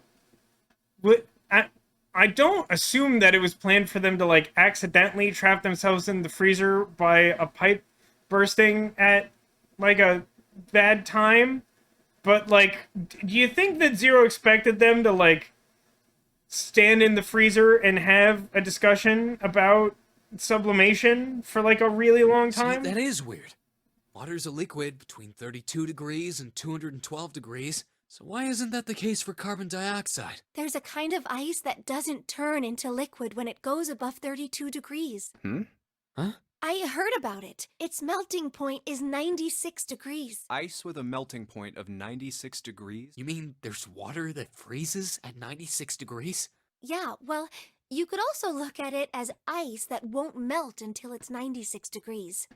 Metal Gear Solid 3 vibes here. That's a fair comparison, I think, Haggis, for better and worse. So what's this ice with a melting point of 96 degrees called? I heard it's called Ice Vanilla 9. Ice. Ice 9? Originally, Ice 9 was a made-up substance invented by a science fiction author. But recently, scientists have discovered that such a substance actually exists. Wait, hold up. So is this thing called Ice 9, or is it water? Like I said, if the ice is over 96 degrees, it'll be liquid. If it's under that, it'll solidify. Sagulus says Snake Eater is the best song ever written and performed by humans. How can you say that when Cisco's Thong Song is sitting right there in the history of music? So, you could think of it as a polymorph of H2O. Here, think of it like diamonds and graphite. I like that we explained what a replica was, but not what a polymorph is. They're both made of carbon, right? But depending on the structure of the crystallization, the hardness and structure are completely different. So you're saying normal water and this Ice 9 are like that? Then my main supporting argument, Zacula, is like, what song offers the poetry of lyrics such as "She got dumps like a truck, what?" I feel like it is the pinnacle of human expression, frankly. By which I mean, it might be the worst thing a person has written down and unironically thought, yeah, I should get that on the radio. Yeah. Yep. Have you heard the story about the crystallization of glycerin? For 150 years after the discovery of glycerin, people cooled it, warmed it. They did all sorts of things to it. Things you don't want to know about, Junpei. I swear to God, don't ask what people were doing with their But glycerin. whatever they did, it never crystallized. However, one day in 1920, some glycerin on its way to England by ship was discovered to have crystallized during the trip. He says, excuse you, I can't believe I'm at this screen when I could be listening to Smooth by Santana featuring Rob Thomas' Matchbox 20 off the multi-platinum album Supernatural. Honestly, Haggis, I'm not sure if you're following the trend here of saying the most ridiculous. Like, that song is not bad. Like, I unironically think that's like a pretty good song. Do you think that is like a terrible song? Like, I do actually enjoy Cisco's Thong Song, but mostly because my taste in music is what most people describe as very, very, very bad. But like, I acknowledge that it's also the gosh dang worst. You've listened to it enough that it's become a meme. Sure, that's fair. I don't know if it has quite the unilateral meme appeal, but I'll allow it. We saying silly things? I mean, Snake Eater is a choice. It is a series of choices. It could be called an accident. Scientists around the world wanted to research this new crystallized form of glycerin and asked for seeds. Oh, a seed is a sample of the original crystallized substance. With a seed crystal, further crystallization of glycerin would be easy. However, something very strange happened. Yes, Larry says, Who Let the Dogs Out is a bad song because it never answers the question. I feel like at some point the question's been answered, but humanity isn't ready for that now. You know what I think? I think that, like, Who Let the Dogs Out should be, like, the start of some, like, Call of Cthulhu campaign, where, like, you realize that, like, the knowledge of Who Let the Dogs Out is, like, some forbidden eldritch knowledge, and that, like, the closer you get to uncovering Who Let the Dogs Out, like, you will be driven to madness, like, glimpsing beyond the veil of this world. That's what I think. Not only did the glycerin encouraged by seed crystals begin to crystallize, Exactly. Who let the elder gods out? Like, you start deciphering runes and, like, understand that it doesn't mean what you think it means at all. even the samples nearby did, even though they were tightly sealed. And it didn't end there. After that day, it doesn't matter where in the world it is. All glycerin crystallizes naturally when cooled to less than 64 degrees. Before that day, no matter how glycerin was cooled, it refused to crystallize. But once the crystallization had begun, it was almost like... how do I put it? It was almost like all the glycerin in the world was communicating. Communicating in some way that we can't sense. And now it's happening everywhere.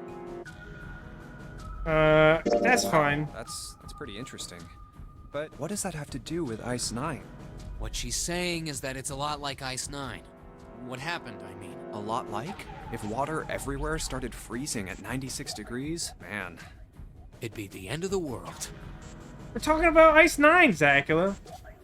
In fact, the whole reason I've decided that I want to, like, leave this all in for the stream, even though it's a little repetitive, like, for one, it sort of harkens back to the experience of playing the game originally. You can skip through all of this, the way that we are able to skip through it, but just like the fact that you go through the story, it's a shorter story than other Uchikoshi games, but in some ways it's more repetitive.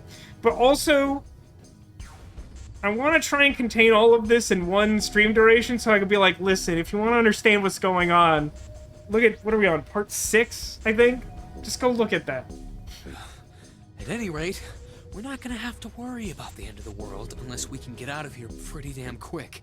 I guess that's such a good question. Is this like a fun fact, or is it thematically connected to the game? The thing I need you to realize is that this is an Uchikoshi game, and then I'll let you draw your own conclusions until the game provides them to us. Alright guys, I think that's enough of that. I didn't think we'd get quite this far off topic. I mean, I know I'm kinda at fault here, but we can't be screwing around anymore. I'm already losing my foot Seriously. to I frostbite. might go by the name Santa right now, but I didn't grow up in Iceland. I freaking hate the cold. So let's get cracking, alright? We gotta find a way out of here.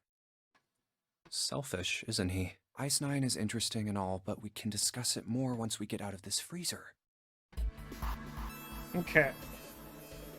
So now... zoom out more.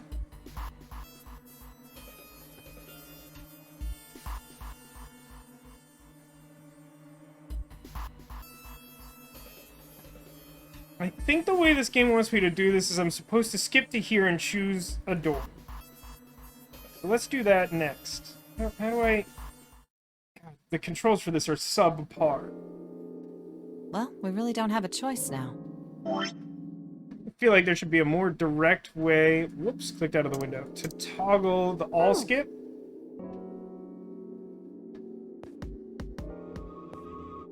Because as according to my Tome of Lovecraft, the people who let the dogs out were dark wizards called the Waitleys? That reference is beyond me, although I recognize it is probably very apt and clever. Isn't that the name of the Ginger family from Harry Potter? Obviously, they are responsible for Eldritch Horrors.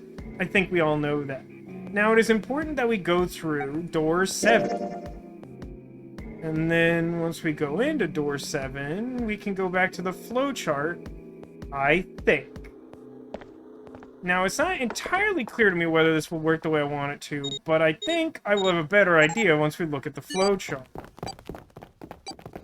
The flowchart is new to me. Forgive the crudity of the model. Thank you. Please and thank you. Beeping noises. Actually, can I... The door on the left! I can Yeah, that's see so the cool. down! How about the flowchart?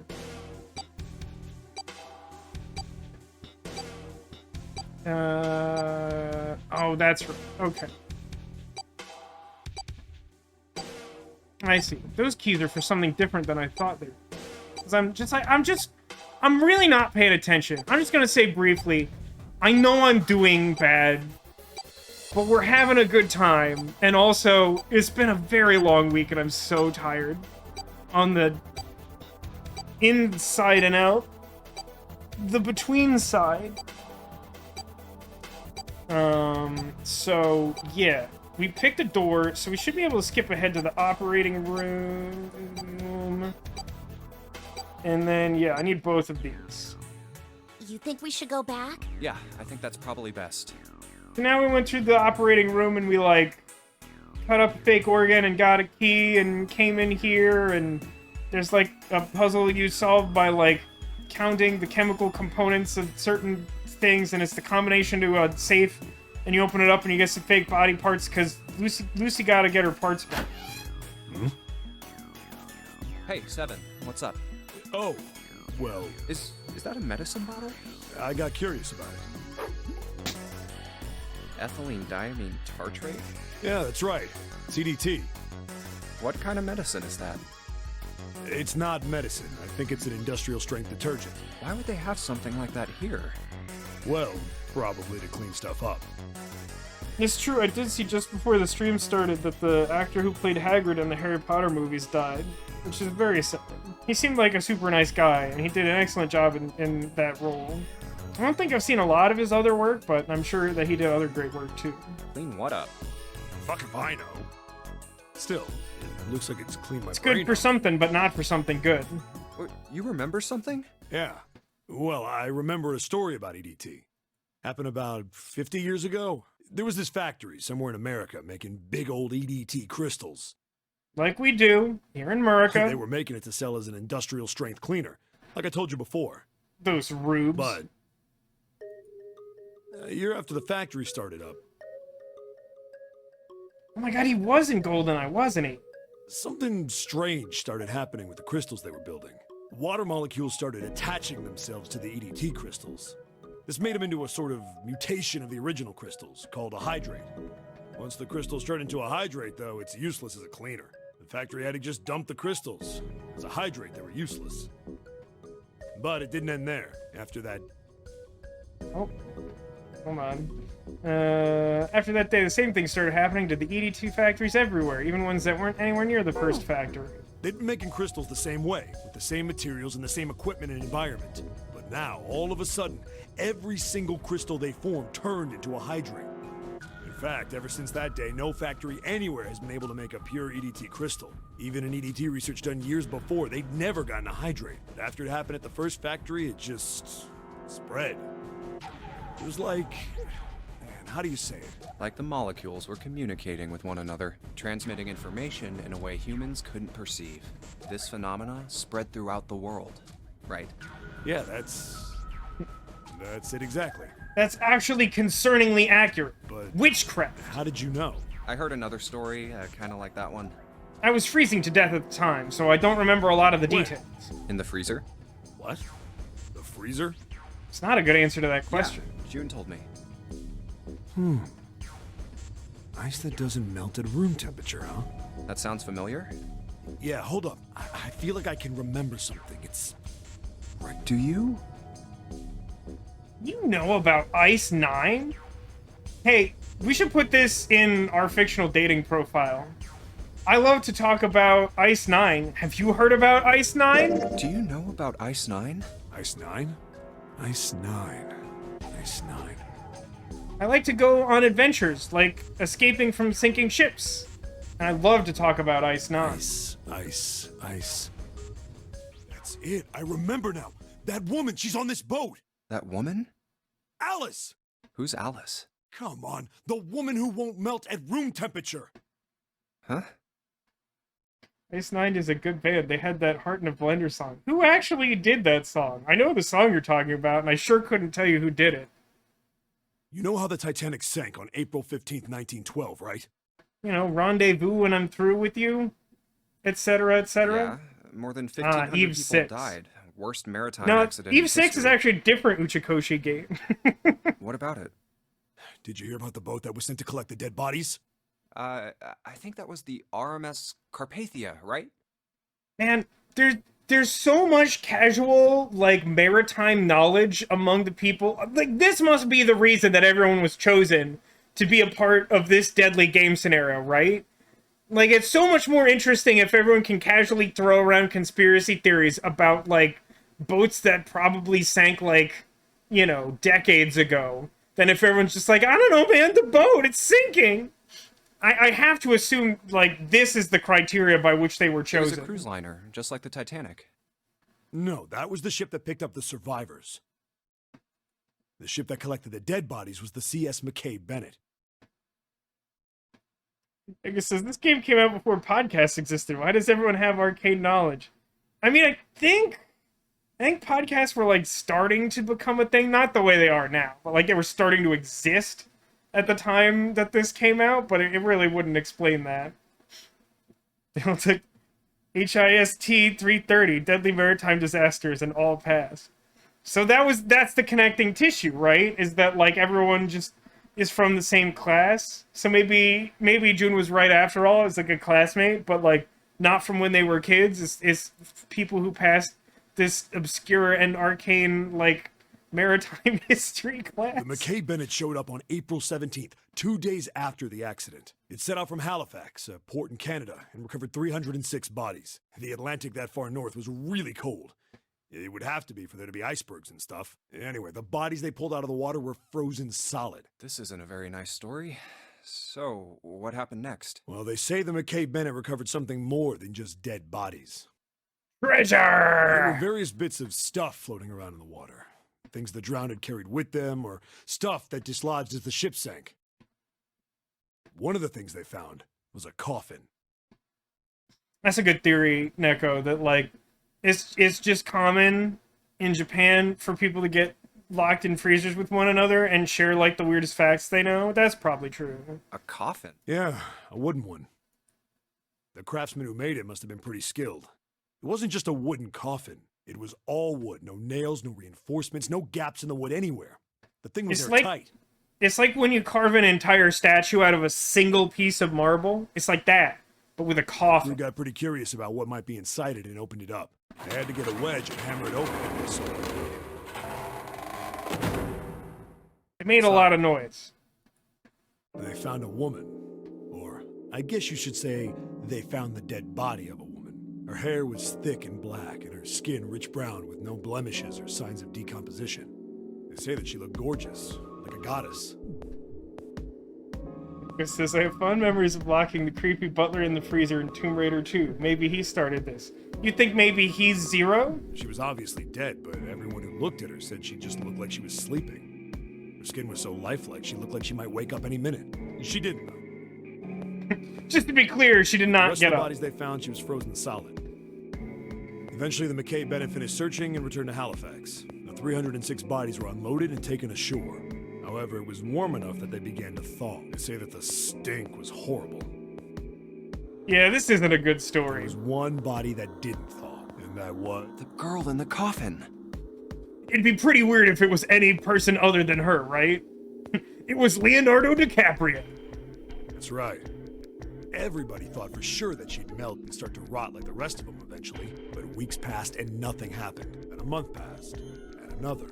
And it was summer, and she was still frozen solid. After a while, people started to say she was some sort of miracle. Rumors about her started to spread. Leo, so she was under 25. I mean, she's really well preserved. So, like, she can at least pass for 25, right? People came to visit Halifax from all over. After a while, people started to call her All Ice, Alice. Of course, those rumors didn't last long. Why? Well, she up and disappeared. One day Alice was there, the next day she wasn't. They say Is it 'cause she got up and you lied to me before? The body. With the body gone, the rumors followed pretty quickly. After a while, no one remembered her. You might be able to find something about her if you could find a newspaper from back then, but that's about it. Wait, you just said that she was on this boat. Yeah, I did. Alice has got to be somewhere on this ship. Nobody knows what happened to her. But wait, what happened to her? I know exactly what happened to Now, her. why the hell would you say something like that? Because I know. And just what is it you know? What happened to Alice after she was stolen? All right, tell me. Well, Tell me. around that time, the word was that there was a special black market in New York. All millionaires from all over the world. Either that or like a stage magician made her reappear. I feel like you could also interpret this image in that I fashion. heard that Alice went up for auction there. The person who won the auction was Lord Dashiell Gordain. You've heard that name before, right? Oh, isn't he the guy who bought the Gigantic? The Titanic's sister ship? Yeah, that's him. Although I guess he hadn't done that yet. What do you mean? Gordain bought Alice in 1912. 4 years later, in 1916, he bought the Gigantic, and he hid Alice somewhere on the Gigantic, but nobody knows where. He died in 1931, and apparently he died without ever telling anyone where Alice was hidden. Except the people he told. However, What? well, he did have one close friend who asked him. That's not entirely true, Haggis. It's a less overt connection, but like they do make some inference that the reason that the Ice Nine story comes up is that the molecules were sort of changing their attributes by way of the morphogenetic field. Like, the notion is that, like, you know, I mean, they sort of compare it to the way the glycerin thing works, and with the glycerin, they're like, one day, glycerin worked differently in this one place, and then it just changed everywhere, all the time, always. And, like, the implication is sort of that, like, Ice Nine might work similarly. It's like a threat. Where is Alice? There's far too many syllables going on in the stream. True, that's fair. But like I said, I've decided for whatever reason that this will be the one true recap stream, and I'll explain what that means when we get to the end of it. And then later, we will not have a one true recap stream. Alice sleeps in a small chamber past the Forest of Knowledge beneath the navel of the Gigantic. What the hell is that? Is it some kind of riddle? Your guess is as good as mine. So that's it. Whatever you think, I believe it. She's hidden somewhere on the Gigantic. In other words, she's hidden somewhere on this ship. Hey! What are you two doing over there? Stop wasting time and get over here! We were just, canoodling. Is it better or worse? Okay. Gee, Yeah, it might be. Alice. That mummy wasn't just a normal mummy. They say that she was frozen. The story says that from the time of its discovery all the way through to when it got put on the Titanic, even though it was carried through the desert, her body never melted. Then was that Egyptian priestess Alice? Did the water in her body become Ice Nine? No, that's nuts. There's no way somebody like that could exist. That is the mystery. Chat's asked a couple of times. Is Alice the mummy? I don't know. The details sort of line up, right? Hey, hold on. Oh, what's up? Where's Clover? Huh? Now we gotta go check on Clover and have another Sure. conversation in this room. It's stacked. It's stacked. Clover, what's Stacked wrong? with long conversations or Let's get out of here. long-versations. What are you doing? Yeah, so like it says, I know it's a different voice actress, but June sounds like Iris when they're going off on occult conspiracy theories. Yeah, I mean, the common link there is that it's all written by Uchikoshi, and that's how it goes. I only asked because I got distracted from the cutscenes. That's fine, but also it's left to interpretation, so I hesitate to be like, yes. But the implication is that probably yes. Did you want to come back here and say goodbye to John? Hey, Clover, can you hear me? my brother might be dead. I'm sure he's fine. Don't go to door number 3. Huh? That's why we couldn't find him. If he's dead, I'm going to be next. What are you talking about? What's wrong with you? What do you want to do? Give you the 4-leaf clover. Yeah. It's in my pocket somewhere. Here it is. What if the real mummy was the doors we made along the way? Exactly coming in asking the hard-hitting questions. A 4-leaf clover. Hey, did you know? Each leaf means something. Hope, faith, love, and luck. That's what a 4-leaf clover stands for. Take it. Use it as a good luck charm. The next time I go on a date, I'm just gonna do this. I'm just gonna, like, hand over, like, a 4-leaf clover and be like, hey, did you know that the leaves on a 4-leaf clover mean faith, love, luck, and hope? That's what it means. Okay, enjoy your 4-leaf clover. Listen to me, no matter what happens, you can never lose hope. You have to remember what's most important, and that's to have faith and to have love. If you can remember all of those, that'll bring you good luck. Snake, I mean, your brother, he's not dead. He's alive, somewhere. I'm sure of it. You've just gotta believe in that. you.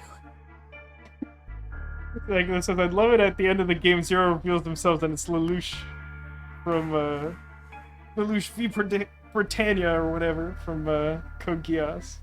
Yeah, that's that would be pretty good, huh? I mean, there's a lot of things you can do that are like really good with like a hidden identity reveal. Uchikoshi's tried a bunch of them.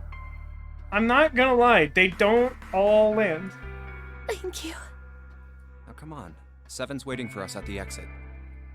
Wait, before we go, there's one thing I want to ask you. I haven't actually bothered to look up the specifics. Haggis says, I enjoy engineering disasters, so I looked up the EDT crystal hydrate story, got the least satisfying answer. It never happened. Yeah. You know, like, the later Uchikoshi games are a little more open about, like, mentioning a theory that's pretty speculative. You know, stuff like Somnium Files 2 and its repeated references to simulation theory, for example. Like, it's not that it couldn't be true, but it's sort of like, no one knows. Like, we just don't know.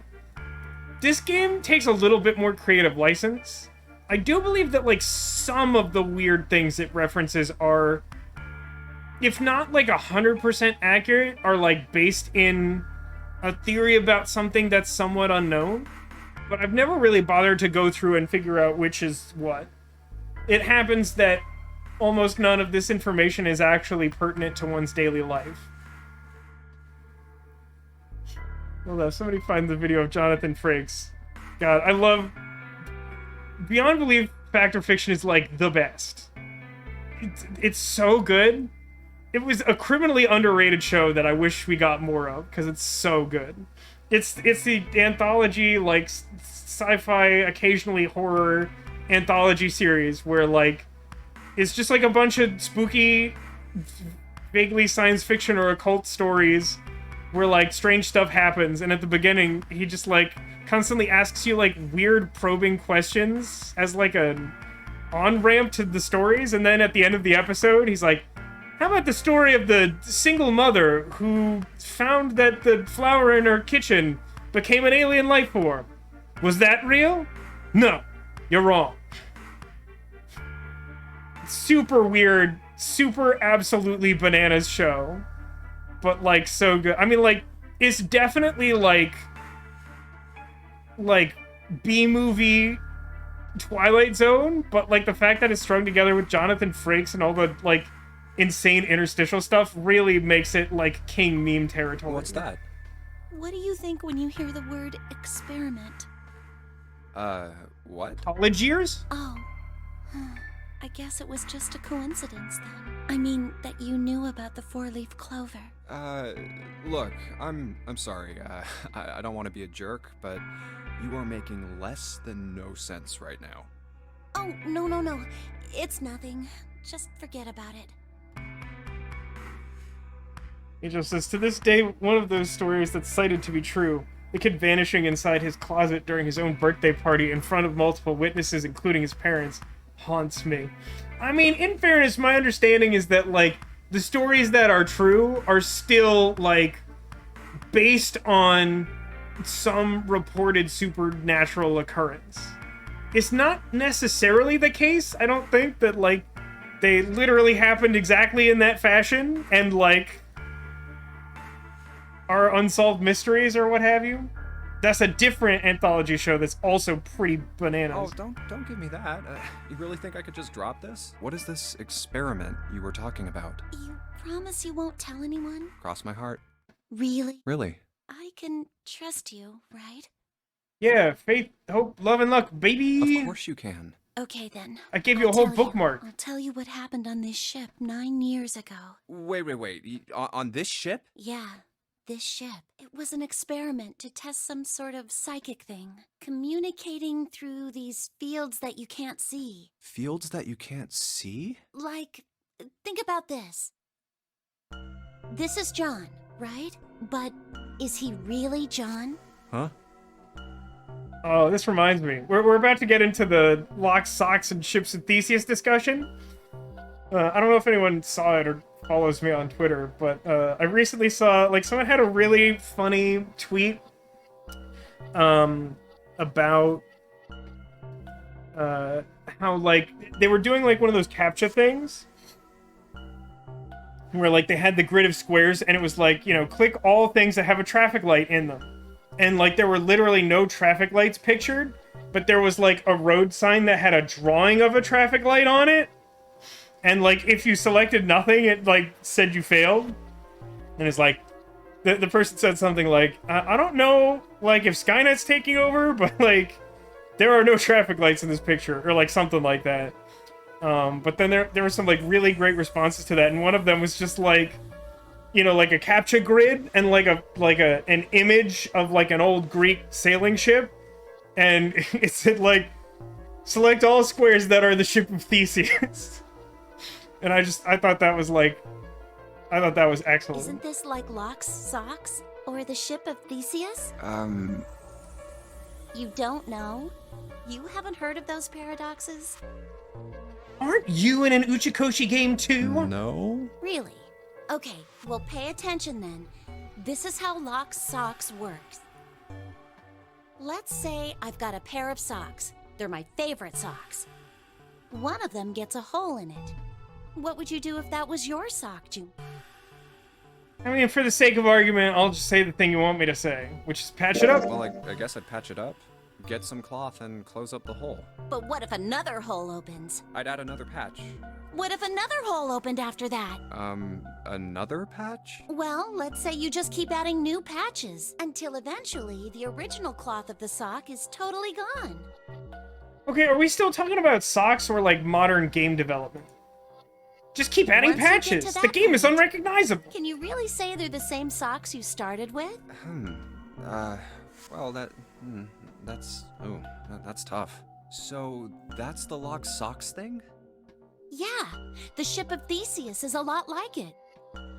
The ship of Theseus. If you keep fixing the damaged parts of a ship, eventually it ends up with none of the parts it started with. Can you really say that ship is the same one you started with? And what if you took all the old parts from the first ship and built another one somewhere else? Then which ship is the real ship of Theseus? The one you repaired, or the one you built with all the original parts? Sackula says, I saw a trolley problem meme, and it was like, Sisyphus is rolling a boulder to the Grand Hilbert Hotel, which has an infinite number of rooms, so they may not be able to accommodate him. If you choose to divert him, his boulder would destroy the ship of Theseus, but the ship has had all its constituent parts replaced, so it may not be the same ship. Is Sisyphus happy? Very good. It's true. The Grand Hilbert Hotel says that there's an infinite number of rooms, but they're full. Frankly, I looked this up at some point because I was, like, interested in, like, trying to find more Uchikoshi-esque, like, insanity theories. And, like, the Grand Hilbert Hotel is one that I, like, really struggle with because I feel like it is not as well defined as some of the other ones. Like, I feel like when I see people talk about it, they define the infinite number of rooms differently, and it sort of drastically changes the way you interpret the question of, like, whether a hotel that has an infinite number of rooms that it also house an infinite number of guests, like, has enough space for another guest. Yeah, I mean, I feel like that is pretty much how Uchikoshi's brain works. Whenever you see, like, a cartoon and there's, like, a meme of, like, what's going on inside their head, and you zoom in and you see something ridiculous, like, I feel like in Uchikoshi's head, it's probably just like that meme. Hey, do you think it's the same? What's the same? These guys. Is this John, or is it Lucy now? I mean, I think that depends on how the mannequin friend chooses to identify themselves. It's not for me to say. John's head and heart are both his. But apart from those, and a single arm, the rest of his body was once Lucy's. It's Kiki. You don't think it's Booba? I think it's Booba. We're just like these mannequins. Think about it. The cells in our body change every day. Old ones die and new ones are born. Maybe part of my arm is made of stuff from a fish I ate once. Or maybe part of your right side is made from a cow you ate. If you take it a little further, those cows and fishes are made from something else too, right? That's how we're all connected. Through fields that can't be seen with the naked eye. Hey, why'd you say that like the text was all bold? Oh? No, it was. We were just We playing. were just canoodling. Wait, Let's is go, that Jim. better or worse? Playing with Matt? Didn't know you were into that kind of thing, Junpei. You're a dick. Ooh, ah. All right, I'm gonna open it now. Is that cool? Everyone You'll need to mentally keep prepare out. yourselves for a door to be open. All right. Hey, man, what's up with you? You're so serious, you know. Can't you sound more happy, you know? Not really. You need to sound happy. My brother, I'm going to be. Like hell I can. Not after hearing something.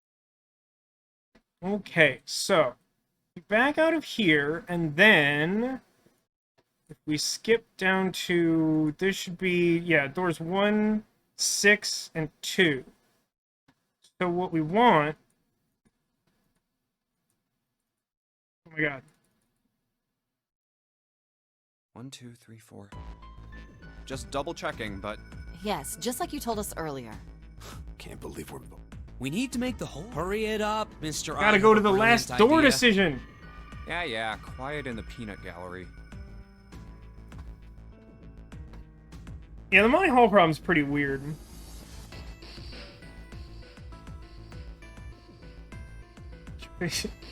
Kiki is chained in a cave and can only see shadows. She picks one shadow, and Monty Hall gives her the choice to pick another shadow. I mean, like, if someone does a good job of explaining it, the math of the Monty Hall problem, like, makes sense, but it also, like, seems like it's statistically impossible, but it's, like, also true. Hey, I'm gonna give you, like, the lightest spoiler alert in the world. What's the Monty Hall problem? Uchikoshi will eventually answer that. All right, let's open these up. However, his answer will be very frustrating because he answers it in zero time dilemma. The first one says, Ace requests door 1. Yes, I do. Would you like me to explain? Actually, we really don't need to... Why? We can skip, like, straight to door decision here. Violence fight! I challenge you to a violence fight?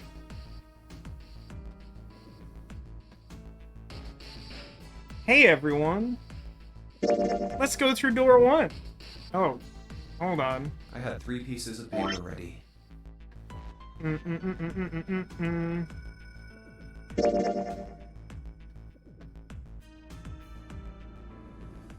I want actually, because we haven't gone through door 1, I want to get that dialogue. All right. So I'm 7 going to try and be pieces. super careful about this so that it actually gets it and we don't skip over it.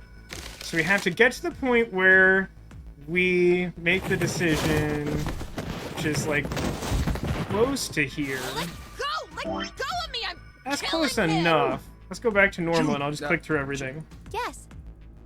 So, That's everyone's vote. The vote. So 7. many doors. Oh my god. The doors. Numbers. Doors. Numbers. Morphogenetic Okay. fields. Well, Ice I Knight. want to go through. Door 1. My choice is door 1. Hey, wait a minute there. You cheating? Cheating? I'm asking if you changed your number after you heard what doors we wanted. How could I do that? I wrote it down on the paper earlier. Let me see that. Sure, here. I had 3 pieces of paper ready, and I put the one with door 6 on it into the pot. I like that Junpei is like sort of a shy con man. Like he really likes to cheat other people, but he doesn't have the like raw charisma of someone who like normally does that sort of thing. He's a weird I character. just needed to make sure I drew last. After I saw everyone else's result, I just chose whatever door I wanted. If the number I'd already put in matched, then I didn't have to switch the paper out. Well, what does it say? You got lucky. That's a weird thing to say if you don't have the evidence that he did something wrong. Very well. We've decided who will go through door 1. It will be Clover, Junpei, and myself. Our only problem is the 2 remaining teams. Did I ever see Matchstick Men? I did not.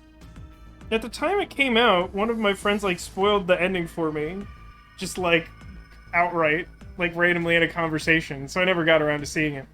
Luckily, I don't remember the ending, but I also don't strongly care.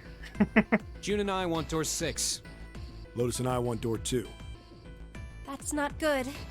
Like, I did want to see it at the time, but then I was like, well, now I'm not going to. You can't open either of those doors with only 2 people.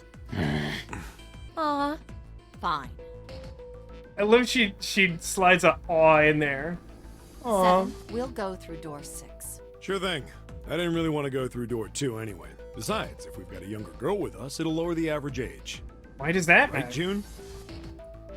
Well, I I regret all of my choices. Pig. You just wait and see. Why did her portrait fly Calling away? me old.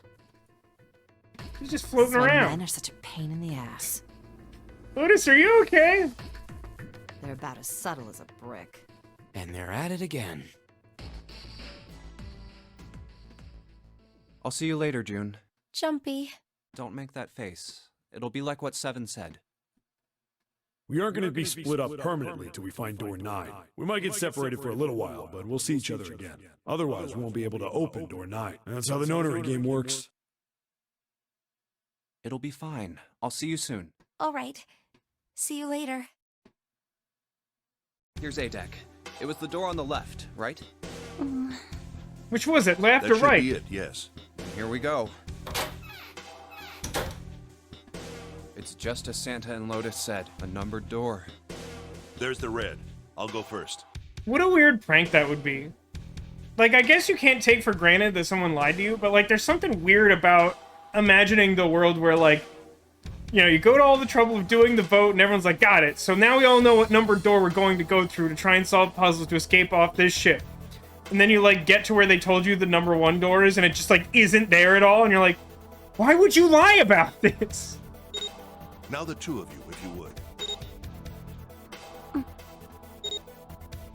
Now, are you ready? Shall I pull it? Yeah, anytime. Ooh, yeah. I mean, buy me dinner first, but yeah, it's sure fine. Very well then. Let 3, 2, 1.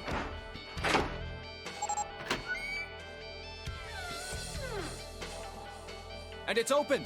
Move it! Hope everyone was prepared for that door to be open. I gave you plenty of notice. Where? Where is it? There it is! Over there!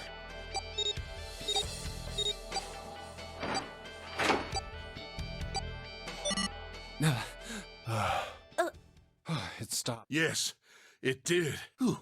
I don't believe I'll ever get used to that. I'm not sure it's something I'd want to get used to. We should finish this game before imminent death becomes a normal thing. Wouldn't that be nice? Wouldn't it be nice if we didn't constantly worry about imminent death? I agree. Now then. There's another door. Let's try opening it. It's like 10,000 drawers in this room. So, and all this I need is the a knife. wheelhouse? No, wait. That's Alanis Morissette's, isn't it ironic? That's not the room we're in. Ace, you investigate the wheelhouse next door. Very well. Clover, you're in charge of this room. I'm going to supervise. Everyone do your best. Say something. I'm counting on you. Okay. All right then, let's get started.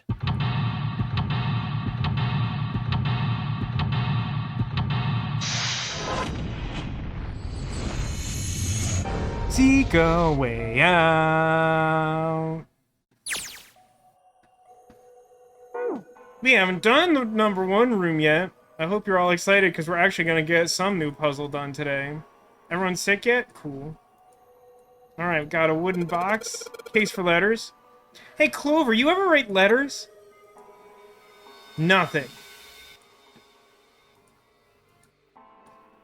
The left drawer. Let's have a look. Nothing. The right drawer. Let's have a look. Nothing. Ooh.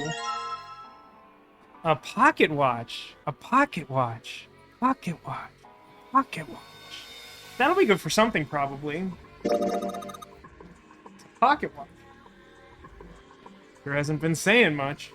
Just keeps looking at the floor. Seems kind of sad. Oh, pocket watch. Might I take a look at it? Hey, man. What are you doing over in this room? Oh, I just thought I'd come check up on the two of you. Is there a problem? Indeed, Ditto. A pocket watch. A pocket watch.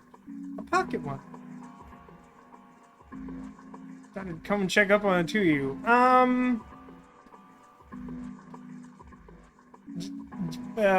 Yeah. I told you to solve the puzzle in the other room, is what the problem Yeah, is. there is. You checked on us. Now get out of here.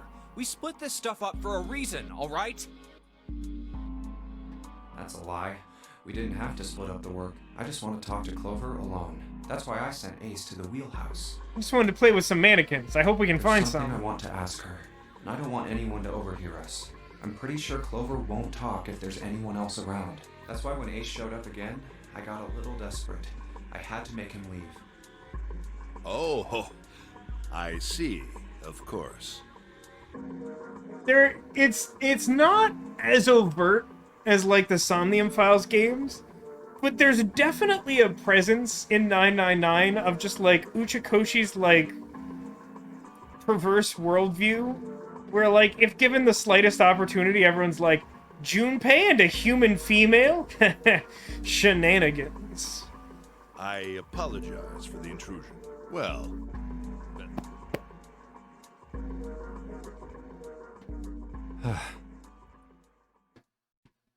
What was that about? Why are you looking at me like that? Oh, no, it's not like that. What's it like then? I just wanted to hear the rest of that story. I didn't get a chance to ask you about it until now. What story? About the experiment, remember? The one you started to tell me in the operating room? You said something about an experiment that happened here 9 years ago. So when we extract these voiced lines from the rest of the game, do you start to see a pattern come together at all? I'm sorry, but I don't want to talk about that right now. I'm just not in the mood, okay? You understand, right? I'm busy washing my anime hair that night. I keep thinking about my brother. I can't stop. I mean, who would do something like that to my brother? I can't forgive them. I'm not gonna let them get away with it. They're gonna pay for it. I promise. So, Junpei, who do you think did it?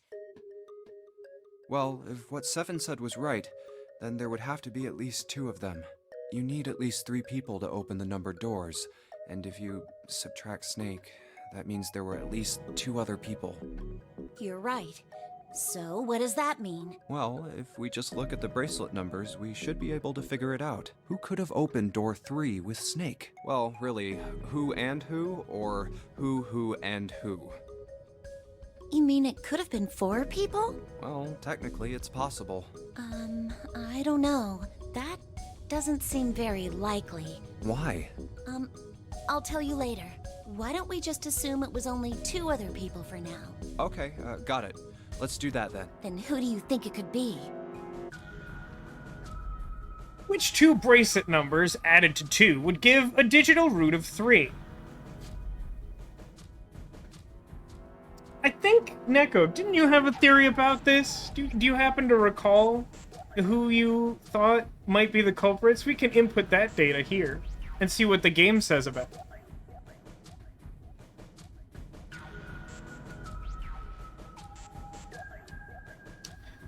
While I wait to see if Neko's actually actively paying attention to chat, as people are apt to be in and out, I'll state it is currently my intention to try and do a Halloween stream on the Sunday before Halloween, which is not next weekend, but the weekend after. During which time I will wear my costume, assuming that it fits correctly, or that I can replace the necessary parts for it to work by that time. Also, tomorrow night we're finishing, ideally we're finishing the first The Dark Detective game, and then we'll talk on the Discord about what game will follow that up to continue Halloween times.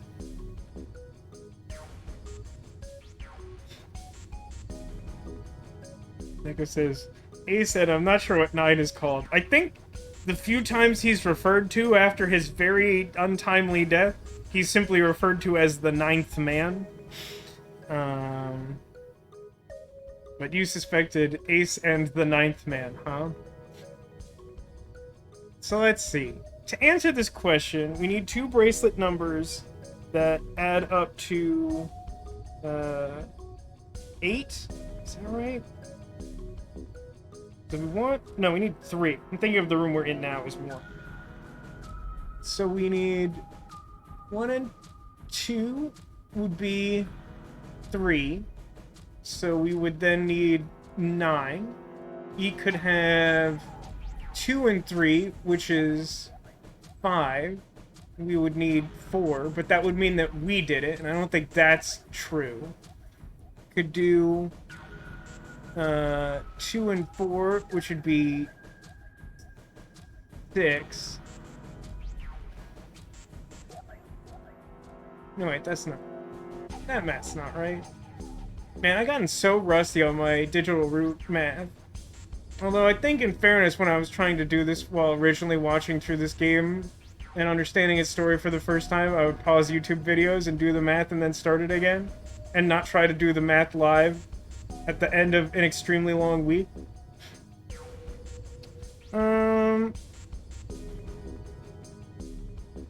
Maybe we're the killer and the game has cleverly hidden that fact from us. Now here's a question. If you believed that that was true, and having experienced other games by Uchikoshi, do you think that it would sufficiently be clever in its ability to hide that from us? It would be really funny if we could choose us, though. I feel like that should be an option. What if I did it? I mean, honestly, I think the 2 people who have been most suspicious are Ace and Lotus. Just by some of their behavior. But, of course, if you add them together, you get 9, and then if you add Snake for 2, you get 11, which is not the correct number.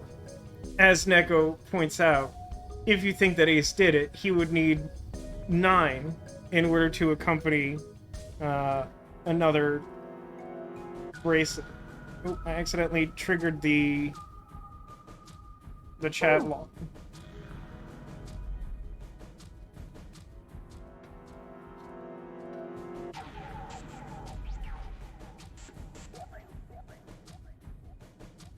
Oh, I'm really struggling with this math to choose a correct answer. So I need like 10, right? I think. How about Santa and 7? I don't have any particular connection to either one of them. Not really. Would it be Santa and 7? The digital root for Snake, Santa, and 7. 3! Wait, hold on. Are Santa and 7 the killers? Yeah, Santa is 3. What's wrong? In reference to the Japanese word for 3, which is san. Well, I thought about it, and... That's what I thought. Santa and 7. If it was 2 people, then that's the only combination that works. Hey, wait a minute there. Hey, it took me way too long to think about it, but I actually got the correct answer by thinking about Don't it. you think it's a little too early to be jumping to conclusions? You thought he was referencing Christmas, but Christmas isn't a number. Well, all I said is that those 2 would have been able to open door 3 with your brother. There might be other possibilities. Well, what other possibilities? Are you saying you think that it was 3 or 4 people? I really don't think that's likely. Why not? Can I borrow your pen and paper? Yeah, here. But is Christmas coming? Of course Christmas is coming, but it's not a number. It's certainly not a number between 1 and 9, and all the nicknames are supposed to be references to numbers between 1 and 9.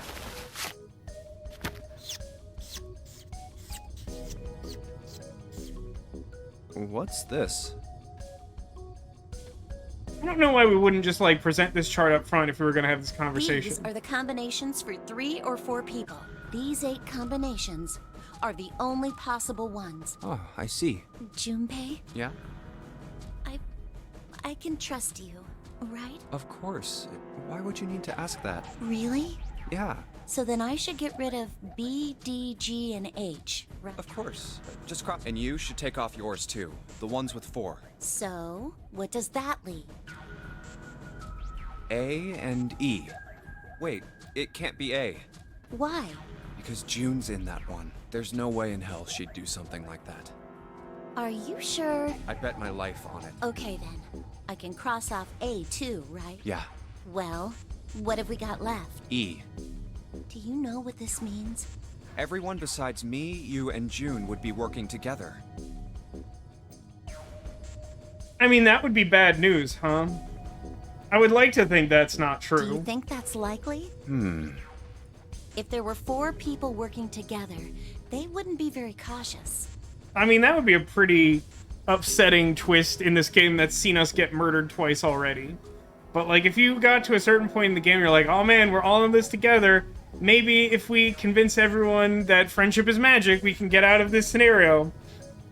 And then at a certain point, like, literally everyone but your childhood sweetheart and some other random, like, teenage girl is like, oh, by the way, we're just gonna kill you.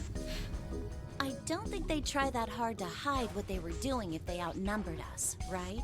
Well, you do have a point. And besides, if Ace and Seven are working together, they could have easily gotten rid of me when I went to the shower room with them. But they didn't. They didn't even try anything. If they were killers, why wouldn't they?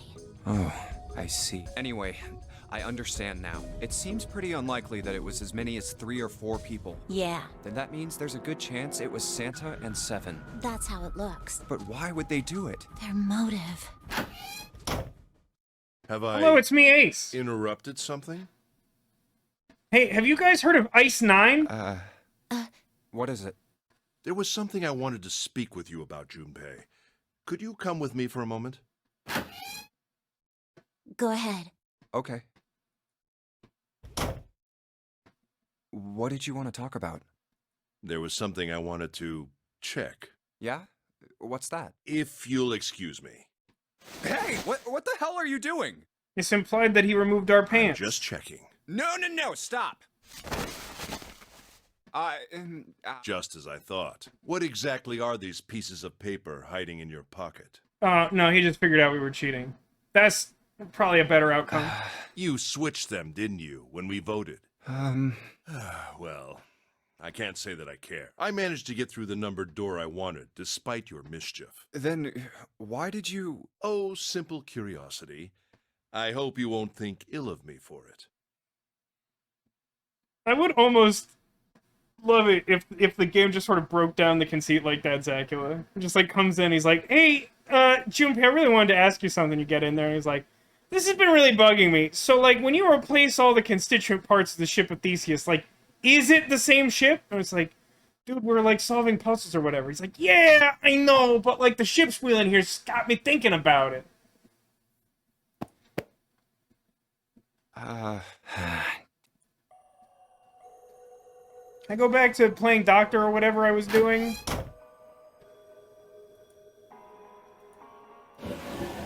Just like a million drawers. What is this map garbage? I don't need this map. I think it's a nautical chart? There's a line on it. Here, where the line is? I think the line is the route that the ship's supposed to take. There are dots all over the map. Those are probably ports, like for a boat to stop at. Do you understand the concept of how boats work, woman? Looks like the lines connect the dots.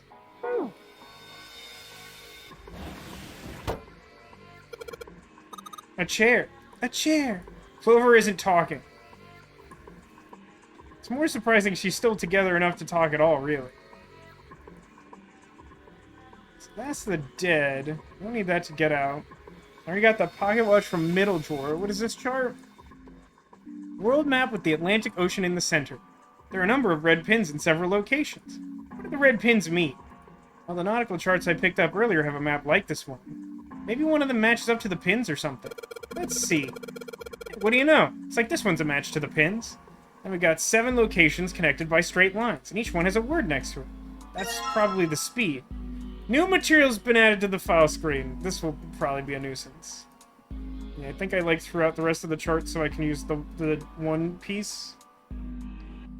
Cassar says, what if Lord Gordain bought the Gigantic and swapped every part of the Gigantic with the Titanic? Which ship is which? That's such a good question. Echo says, I feel like by the end they'll solve the final puzzle and find a way for everyone to get through number 9 door. But they'll all die because they were too busy talking about ships, mummies, and socks. Like, right? Like, this is the thing I've been, like, teasing the game about this whole time. It's like, I think we were given 9 hours to escape the ship. And I think that, like, no joke, we spent, like, 5.5 or 6 hours, like, just, like, talking and looking around at rooms and, like, not solving puzzles or trying to escape or anything. Like, more than half of our time. Something in this blue book. Ship's log. Huh? Ship's log, huh? New material added to the thing. Shelves are lined with books. They all have something to do with sailing, but sailing isn't useful. I think I could go to the other room now. Someone say One Piece? Always. That's the name of the treasure on the Grand Line. Well, steering wheel might be a more appropriate term. Can't rotate that direction. Hey, let me bust out my inventory. I'm gonna go ahead and put this stopwatch here. Or, sorry, this pocket watch? Pocket watch. Pocket watch. Some sort of lock. It's got a weird shaped indentation. It's the exact shape of the thing in my pocket. This pocket watch doesn't do anything. I imagine the pocket watch is intended to go in. However, we may need to do something with the watch first.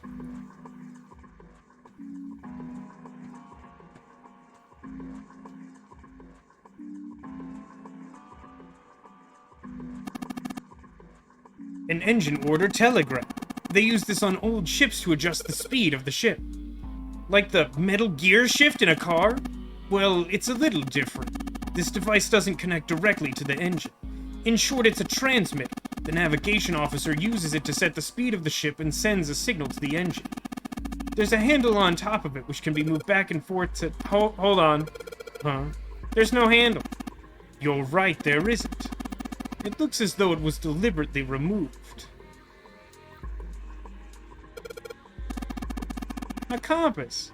And what destiny does it point us to? I really hope you don't think that sounded cool. Sad Ace. It's like Sad Face, but it's specifically Ace is sad.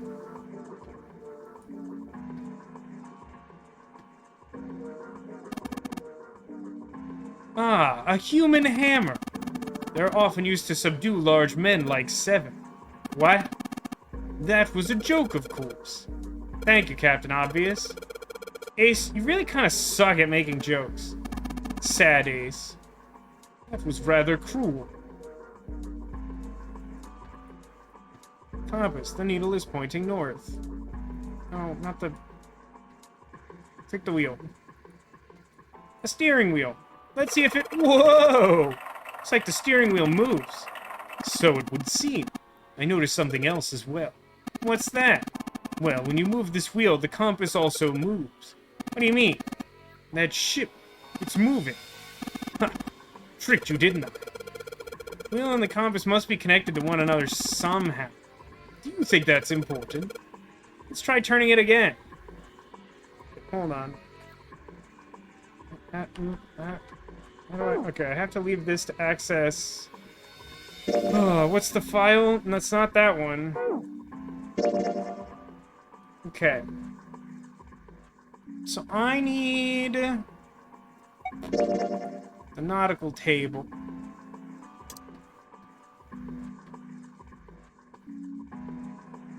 Alright, I think I'm gonna have to take notes on this. If I remember correctly, we simply... Well, we need the directions to steer the wheel. We still need something to direct the full half slow stop dead. But I'm gonna make notes of these for future reference. So south, full, west, half, southwest, slow, northwest, full, east, half, north, dead,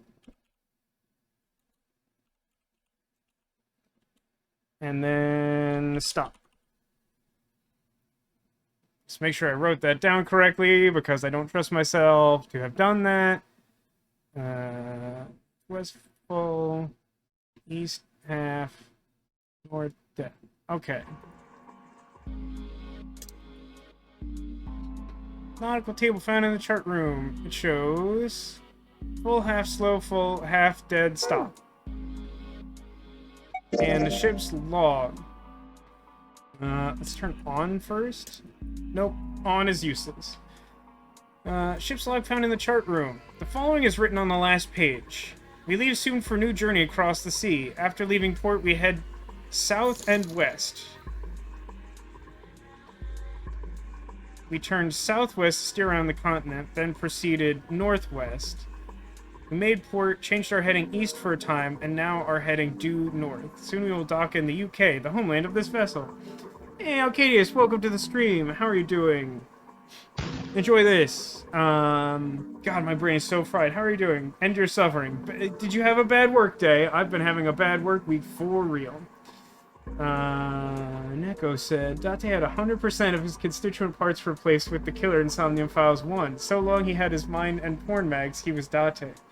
That's interesting, but not 100% of his parts, just most of his parts. Okay, so this outlines exactly the same course, or almost exactly. It sort of conflates south and west in a way that makes it sound like southwest, but it is distinct. So I've taken the appropriate notes for that. What I need is I think I need handle? Where does handle come from?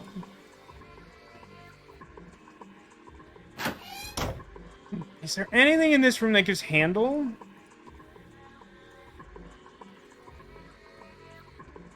Don't need handle. I think there's something keeping it in place. Maybe the point of steering the ship.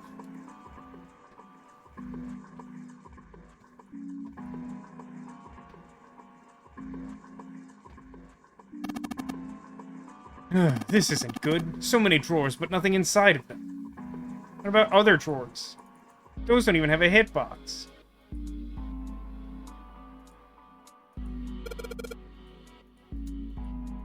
Move it, the direction changes. I saw something that had directions. Okay. Do not need the other thing yet? Let's just try entering the directions. It's almost like a combination lock, but it isn't. And then I need west. And then I need southwest. And then I need northwest. And then I need east. Oh, crumbs. I got too zealous and hit the thing too early. I love tedium. Okay, let's do this slightly more good. Slightly more good. Me? God, I'm really off it today. Is anyone having a good time? No? Okay. That's fine. I'm here for me, right? That's why I'm doing this game. No one actually asked for this. Okay, southwest, then northwest, and then, like, actually all the way to east? And then north.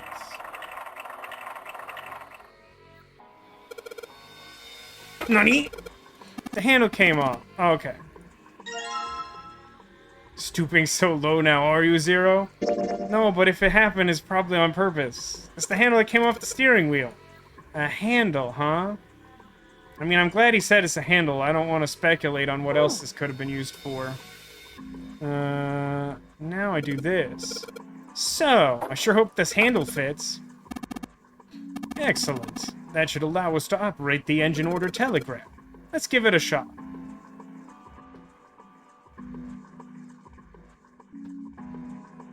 Do I just click on the place I want it to go? So we do full, half, slow, full, half. Dead. Stop. Huh? That's weird. I thought I put in the right speed. Did I mess up? No, I don't think so. Look, something's happened on the back wall of the wheelhouse. Oh, you're right. Let's check it out. Let us check it out. Make a salad. With the result. I'm gonna need that item I mentioned earlier. Just plug that in there. I know I'm supposed to put the pocket watch in this hole, but... oh no. Look what happened here. A digital scoreboard or something like that. There it says, I know exactly where I'm sticking that handle. I hope you mean your face. So you can't help it. Your pirate instincts make you want to just spin the wheel in perpetuity. That is accurate. It's not the most efficient way to do it, but it's more the way a pirate would do it, living their life freely.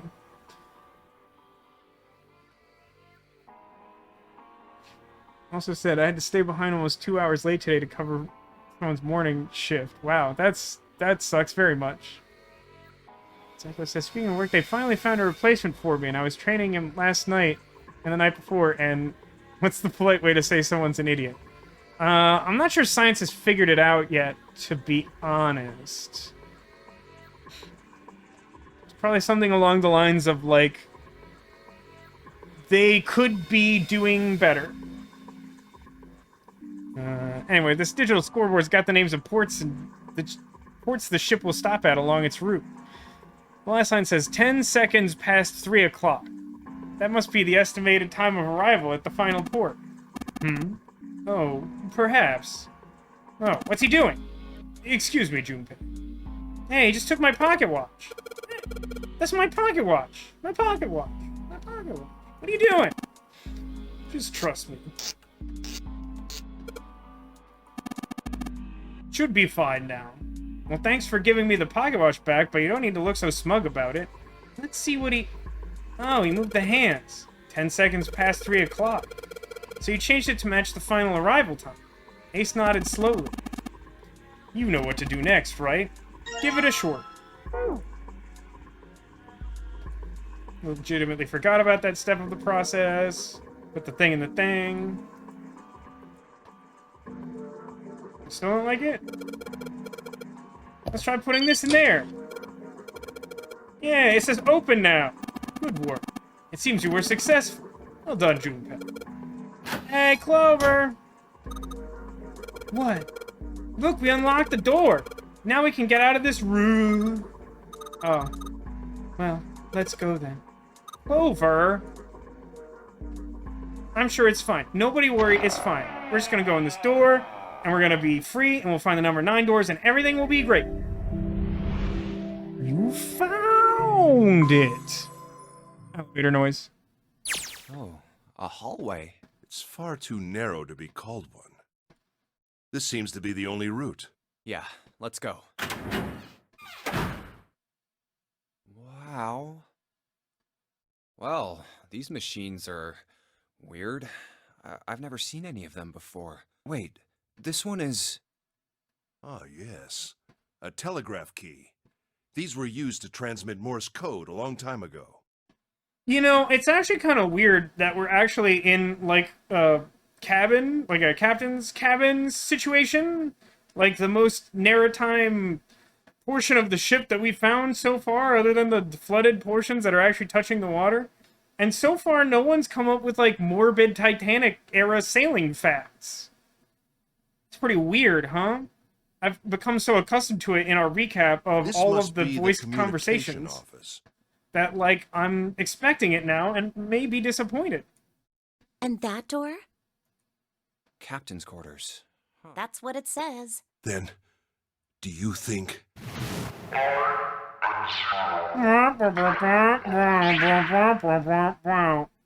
No, ma'am, I did my homework, but, the Red Baron ate it.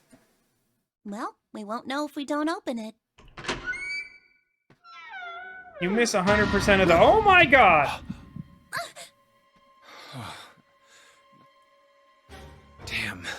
No, wait. We didn't check his pulse yet. Maybe he's still alive. Maybe he's napping in jam like all of our other friends. No pulse. Nah, this one's pretty dead. This guy pretty dead. He's dead. Damn. If only we knew how it happened. Right? It's a real shame that this happened. These wounds. I wonder what killed him. Was it the wounds? I think perhaps the wounds killed him. It must have been this. These clothes. Oh yeah, it might have been the axe. Gosh, I wonder what killed him. There's a bloody axe like still in his back. What could the cause of death be? Captain. Does that mean this guy was Zero? Sure. Bracelet Zero. Oh, well, I mean, that's, well, when you put it this way, I'm concerned now. Sean killed him with the axe. This is the most bafflingly interconnected game of Clue I've ever seen. Although you're right, he does look more like the Monopoly Man. But why is there another person who doesn't have a bracelet from 1 to 9 who's dead in this room? If it's Zero, how did someone, like... It's somewhat effective! The axe was somewhat effective, I'll give you that.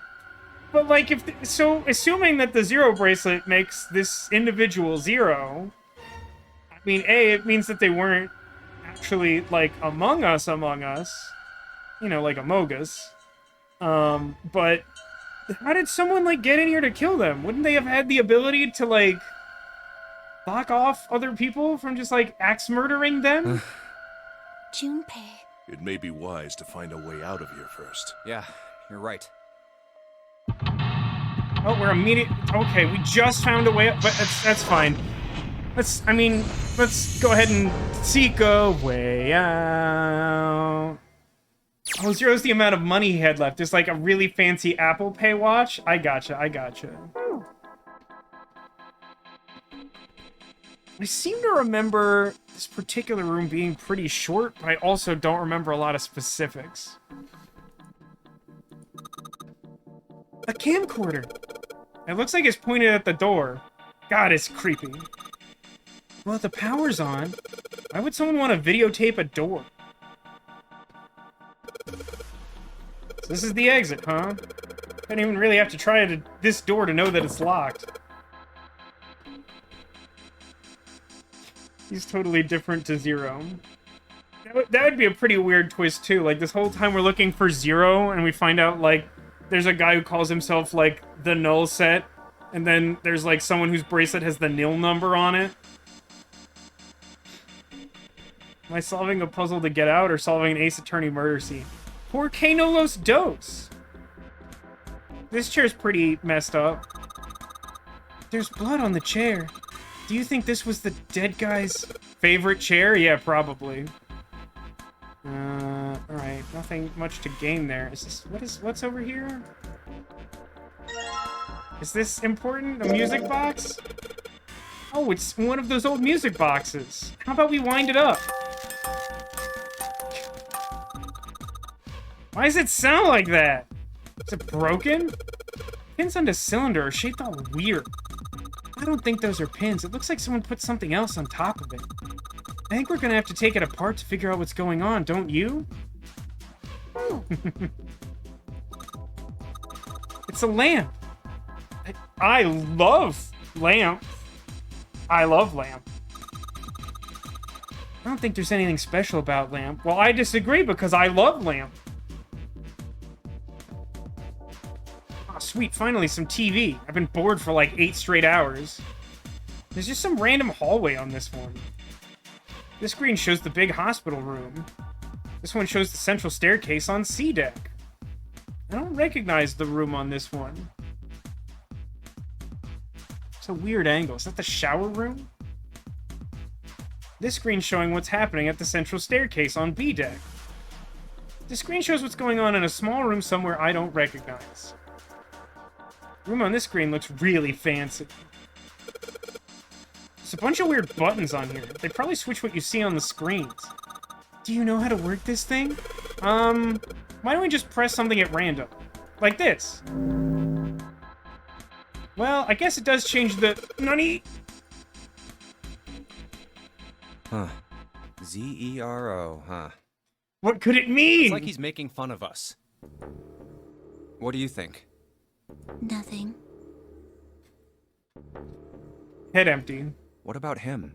Do you think that's really Zero? There's no way that's him. Didn't I tell you already? Zero is one of us. Yeah, right. Well, even if he wasn't one of us, there's no way that man could be Zero. Huh? Don't you get it? The letters that spell Zero on the TV screen, the captain's clothes he's got on, and of course, the bracelet with a zero on it. It's too obvious. Look, this is Zero right here. This dead body is Zero. It's Dodgson. We got Dodgson here. That kinda fishy? You're right. Only an idiot wouldn't see through something like that. Ace stumbles into the room like Kramer from Seinfeld. You guys, I think that's Zero. No, that's not the point.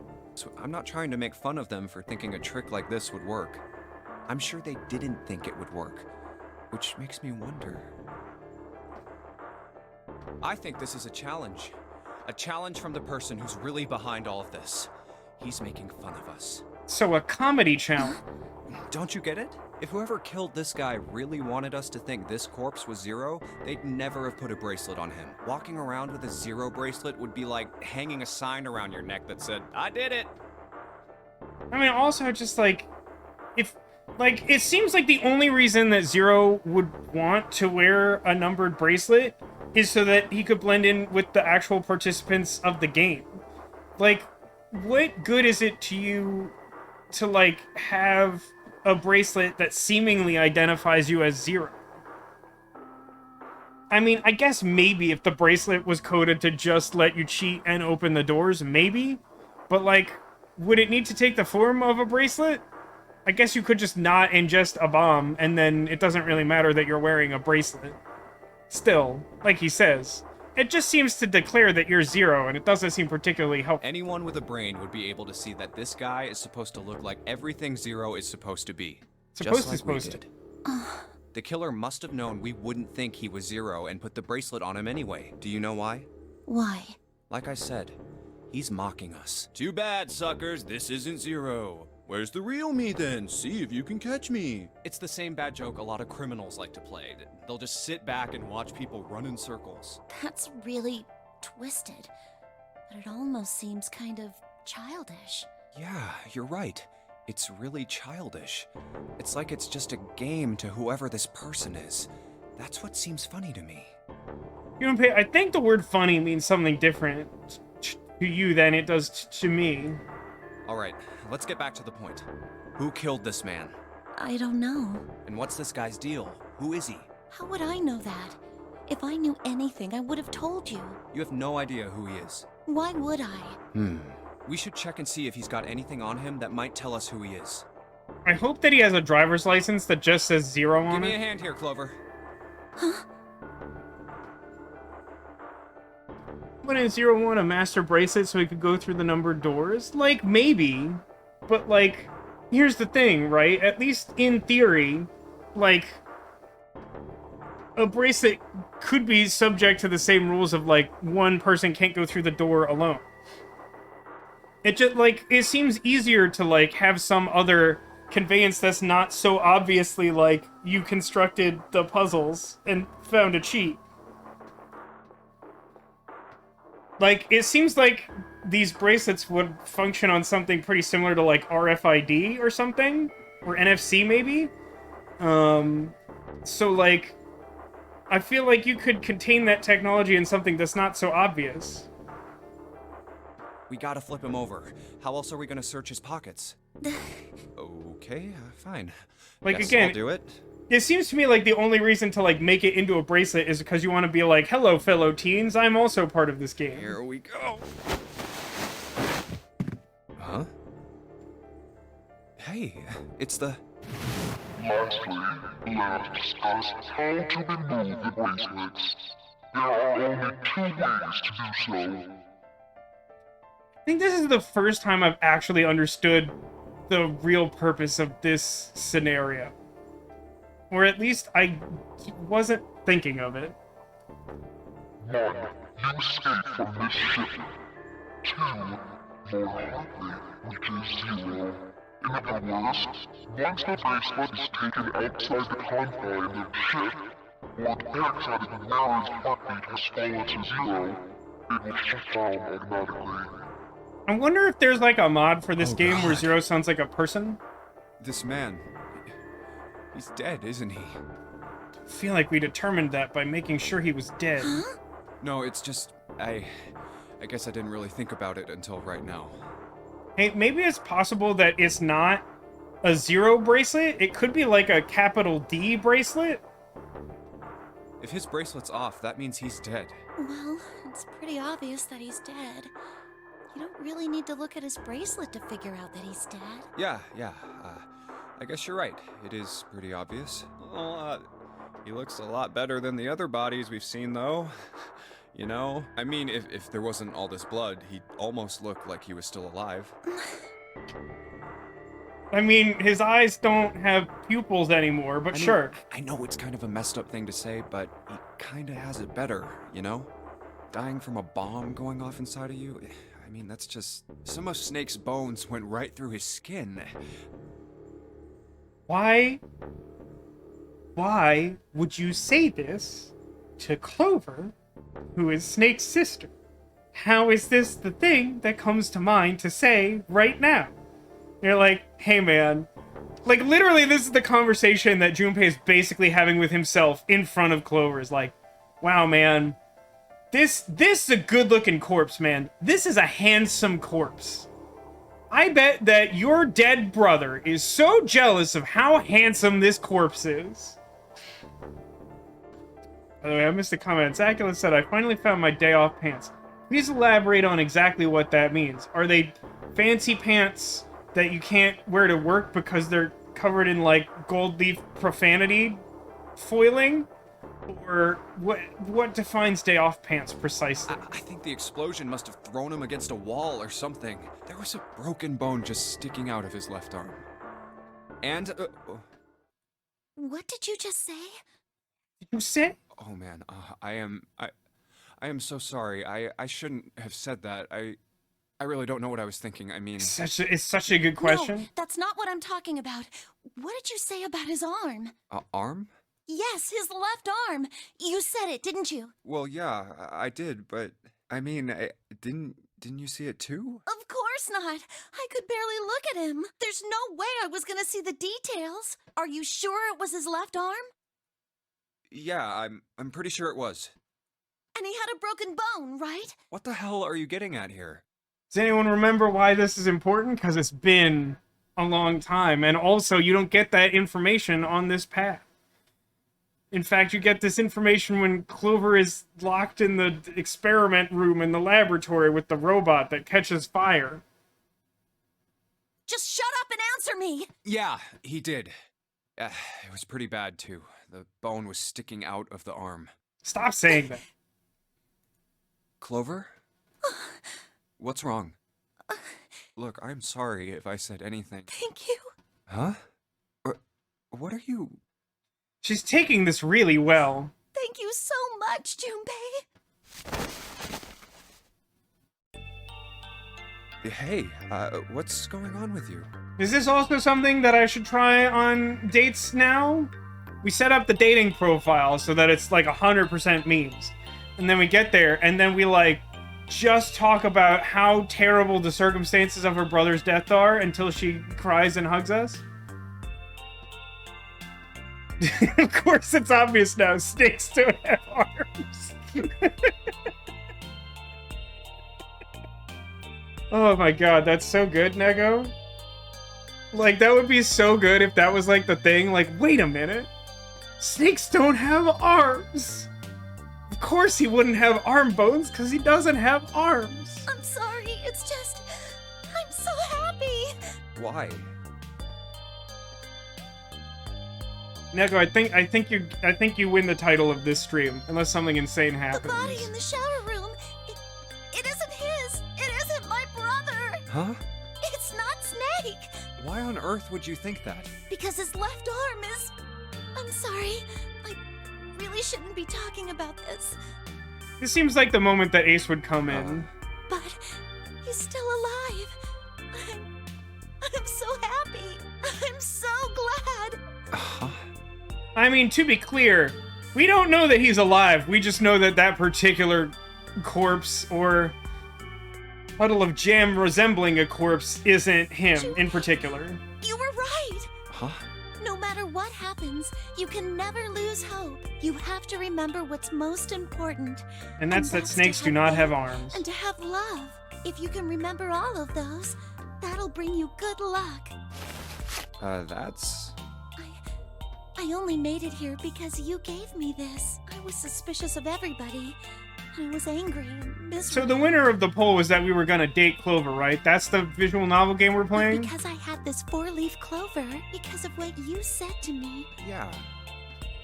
Sure, I'll take credit for... Yeah, sure. Thank you so much, Junpei. Oh, if you really want to thank somebody, you should be thanking Santa. Santa? Well, he was the one who gave me that thing. And the words for each leaf, I got that from him too. Oh. Huh?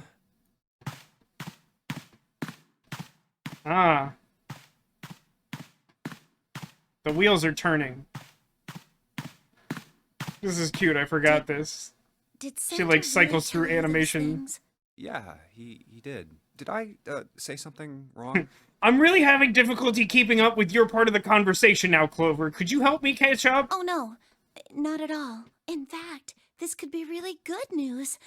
I think. You think? Santa knew about the words and the clover. The only people who should know about that are the other subjects. Subjects? The other people who were in the experiment 9 years ago. But he's blind, and I was part of the Nevada test group. Well, I mean, it's hard to imagine something seeming much more confusing than those two statements without sufficient context. You see, my brother's blind, and of course I was part of the Nevada test group, so... You see how we got here, right? So neither of us would be able to recognize the faces of the people who were on this boat. Whoa, okay, time out. You're like 2 sequels ahead of me in terms of, like, not being on the same page here. Let's just calm down for a second. Start from the top. Don't start with the end and then jump to the middle. You gotta start with 1 and then move to 2 and 3 and 4. And if you don't tell me stuff in the right order, I'm never gonna be able to figure it out. Okay. All right.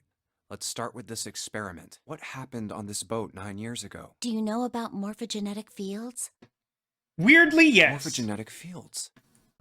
All right, how about this? Theory of the telepathic mechanism. I think Lotus mentioned something like that. Telepathy, huh? Couldn't read the map to get to Nevada. He could only find his way to Bone Town. That is the downside of being so stubborn in your refusal to use a map to get to Bone Town, is that maybe you never figure out how maps work? Well, that's not really it, but I suppose it's similar. So they were testing telepathy on this ship? Yeah, I guess so. So, what exactly did they have you guys do? The same thing that we're doing now. Exactly the same thing.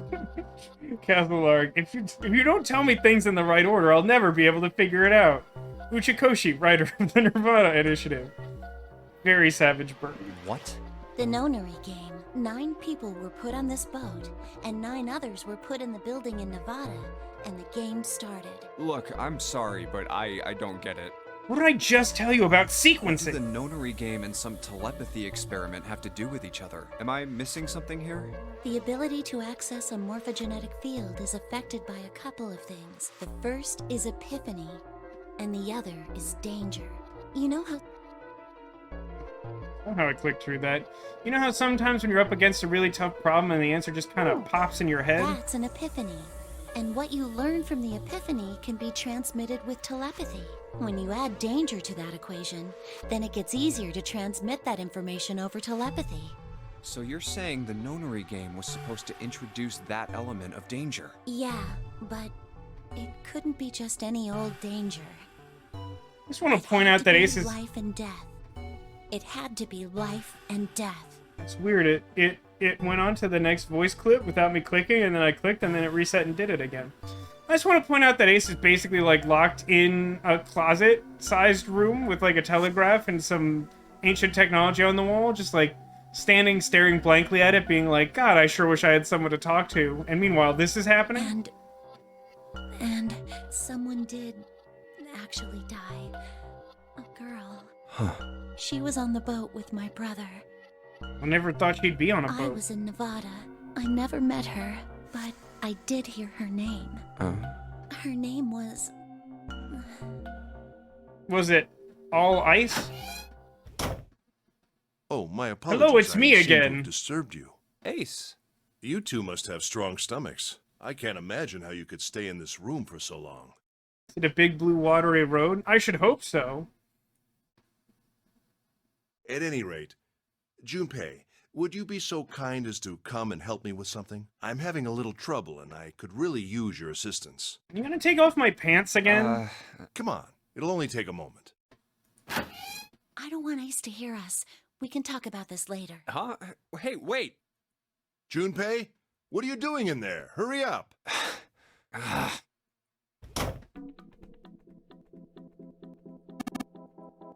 Look, a hook! That wasn't a joke. I know, man. A clock mounted on the wall. The hands aren't moving. Little surprised that the time is wrong then, I suppose. And there's nothing on the back. Just for good measure. It's gonna sound like a non sequitur. Have I played Deadly Premonition? I'm vaguely aware of it, but I have not played it. Think. Pretty sure I have not. What we got over here? Ooh, some drawers. Hey, what's this? It's blank. There's nothing written on it. Just regular old paper. There's a pair of headphones on the desk. An early telecommunications device, most likely used to transmit a radio signal of some sort. I experimented with it earlier to no avail. I imagine it's broken. It looks as though that drawer is the only thing that's locked. I don't see a keyhole, though. An electric lock, perhaps? Take a look at the side of the drawer. Yeah, there's some cables over there. That must mean... something. Must mean something. These drawers anything? Ooh. Ink. And... small screwdrivers.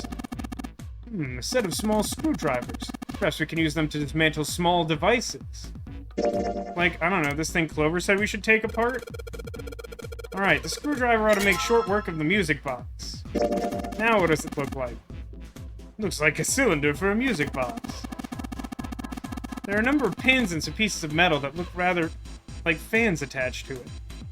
Okay, hear me out. What if we, like, just used all the items in our inventory, just rubbed them right together? I guess I'll put ink on a cylinder? Now I got a dirty cylinder. Ah, yes. I see. You put ink on the cylinder. Yeah. If I roll it across a piece of paper, the pins and fans will leave marks on it, right? Pins will make dots and the fans will leave lines. Alright then, show us. Now I just gotta roll the cylinder across a piece of paper. If I'm right, the ink should make a Morse code chart. Just as you suspected, right? Now you have a pattern of dots and lines on the paper. I imagine it's Morse code. These dots and lines are the dots and dashes of Morse code. Ooh. Nothing in the drawer anymore, nothing on top of it.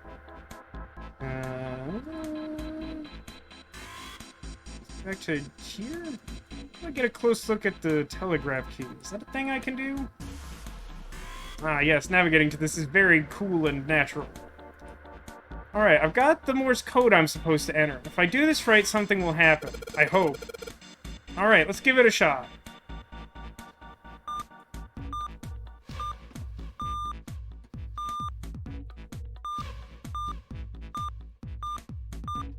Remember this being more annoying than this is. He says until it fails to register something the way he interpreted it.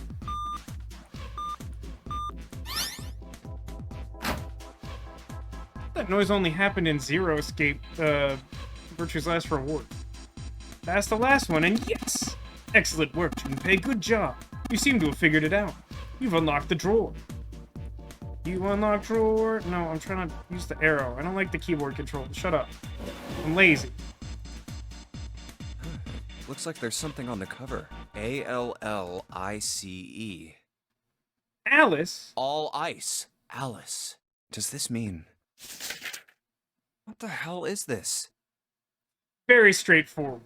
What questions could you possibly have looking at this book? They are hieroglyphs, a form of writing used in ancient Egypt. Ancient Egypt? That's right. Can you read them? Of course. I can't.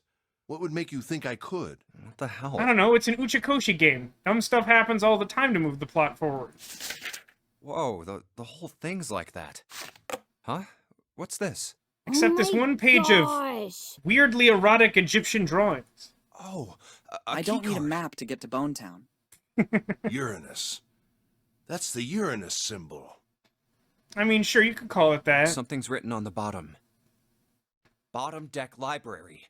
This must be the key to the library, then. So it would seem. Bottom deck library. Oh. 7 said something like... Alice sleeps in a small chamber past the forest of knowledge beneath the navel of the gigantic. Could beneath the navel mean the bottom deck, and the forest of knowledge is the library? Then could Alice be in a room somewhere beyond the library? What's wrong? Something on your mind? Yeah. I just remembered something. Did you leave the iron on before you were Is kidnapped? that so? What about? Well, don't laugh, okay? The Egyptian priestess and Ice 9. Interesting. Okay, considering that we've had, like, multiple conversations with Clover about, like, detailed nonsense, and now we've explained to Ace the entirety of, like, the Egyptian priestess and Ice 9, how much time do you think we've spent in this room? When we had, like, I think less than 2 hours before we go into this room split. And the woman who wouldn't melt, who was recovered from the Titanic disaster, they called her All Ice, which eventually turned into Alice, and she was purchased by an English millionaire who called himself Lord Gordain. According to 7, this ship is where he hid Alice. And you think that he hid her in a small room, beyond the library on the bottom deck? Yeah. Well, I mean, it is just a theory. A game theory? Junpei, have you ever heard of the term CAS? Cass? Uchikoshi characters are insane. It stands for Cells Alive System. It is an advanced technology for freezing and preserving organic matter. That you definitely made up. Nico asks, were there ices 1 through 8? Obviously not, because those numbers weren't as cool as calling it Ice 9. Making it the 4th 9 in the title 9999. Put simply, it is a technique that allows one to freeze things without the formation of ice crystals. Normally, if you freeze something fresh, water within its cells expands as it crystallizes, damaging the cell membrane. CAS, however, works differently. The object... Oh. It's getting kind of sensitive to clicks. It's fine. CAS works differently. The object to be frozen is super cooled using magnetic fields, and then frozen instantly and uniformly, giving ice crystals no time to form. Sound request. Mizuki going... You'd have to point me to when that's from, because I don't remember that. I assume it happened, but the only way I can get it is to know when it came from. It was originally developed for the preservation of food, as an alternative to the normal freezing process. Now, however, there are rumors that it can be used for other things. What do you mean, other things? If you can just find which of the 2 Somnium Files games it's in, and roughly the story events surrounding it, that's like enough for me to get the clip. Date's explaining shrine stuff. Oh, okay. That's 2, right? Pretty sure that's 2. Well, there are obvious medical uses, but perhaps also space travel. Space travel? Are you serious? Surely you've heard of suspended animation. Cryogenic freezing? Hey, does anyone remember what we're doing It's a here? fairly common idea in science fiction books and films. People are sometimes frozen for especially lengthy journeys through space. Whoa, wait a minute there. Are you saying that Alice was frozen using that CAS thing? Yeah, I think that she was in cryosleep in, like, 1912. Well, I'm sure the possibility is quite low, but it is a possibility. Do you remember which... Is it in the present or the 6 years ago? I think there's a couple times they go to the shrine and have kind of similar conversations.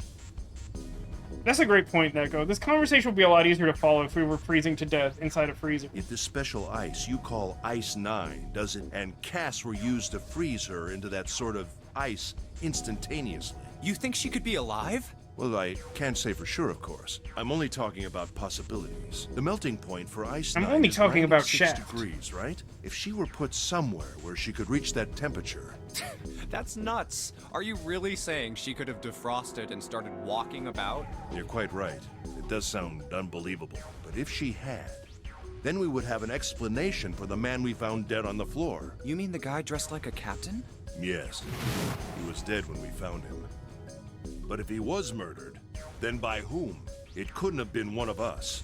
That would be impossible. In order to enter the captain's quarters, one must first open door 1. That door that requires the Earth key prevented us from accessing door 1. Who was it that opened that door? Santa and Lotus. Right. Clearly, the two of them could not have opened door 1, or any other door for that matter. Who else then could have done so? Nobody. After Santa and Lotus used the Earth key, they turned Wait, back nobody? and The guy who poked out the Cyclops' eye? He's also responsible for this? Then we returned to the large hospital room and found Ace, Seven, and Clover. Yeah, that's right. You've sat through 3 hours of this stream for like a bad mythology joke. I bet you're glad you're here, huh? While we'd gone into the shower room, Ace, Seven, and Clover had stayed behind. But it's impossible for those three to open door 1.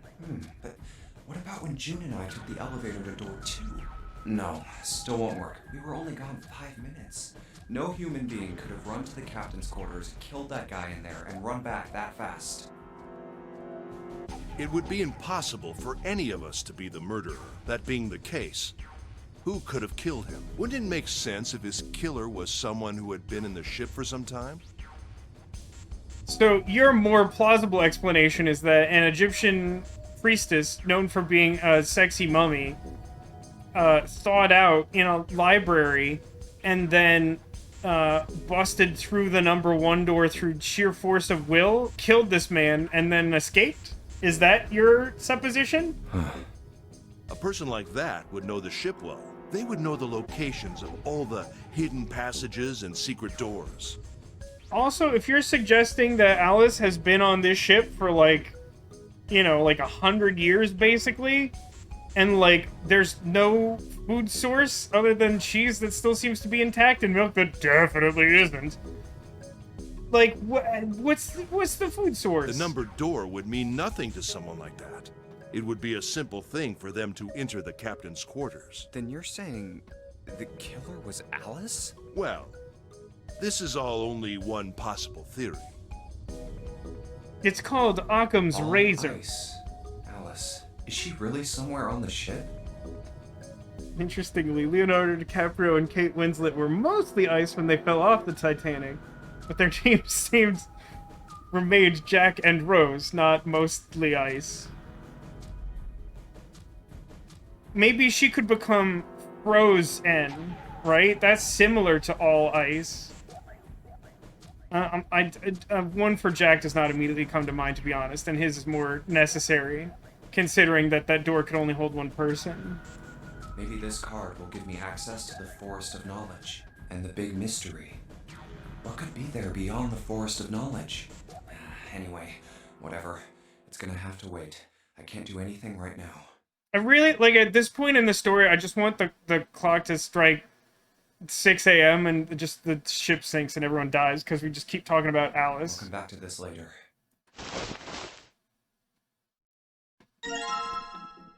New material's been added to the file screen. Give me this too. I got unique key! A key with a leather case. It isn't metal. My guess would be ceramic. June, have you found a keyhole that might fit it? No, but luckily I've played this game before. Think I have everything I need from this room and can leave now? Oh, that's the wheelhouse door. I always manage to pick the wrong door to leave rooms in these, like, multi-room scenarios. Every time. Without fail. Alright, I didn't really finish, like, looking at this stuff. Forget if there's something more I need. Let's, it's a weird place for a big metal plate to block off seemingly nothing. So there's this thing. Control panel for the electronic lock. Looks like it's got a keyhole in the bottom right. Maybe this key I got earlier. Sweet, just had to put the key in and now it's on. Junpei, look! There's a minus sign on the screen. There's 8 of them. That probably means we gotta put in 8 digits. You think you can figure it out?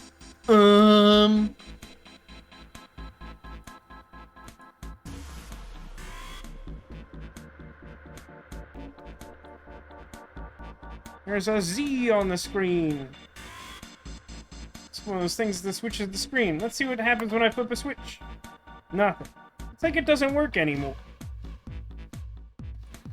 Nothing on the monitor, just static. It looks like there's words on it. Hey, isn't the door on that screen the one right behind us? You're right. So whatever that camera sees is sent to the screen in real time. I wonder if that means something, you know?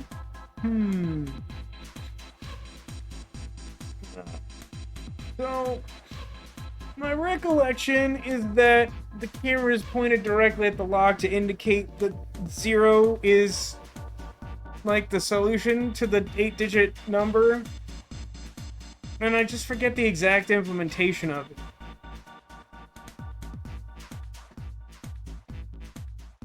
Is it that I need everything in hexadecimal, or do I just try to convert everything to its place in the alphabet?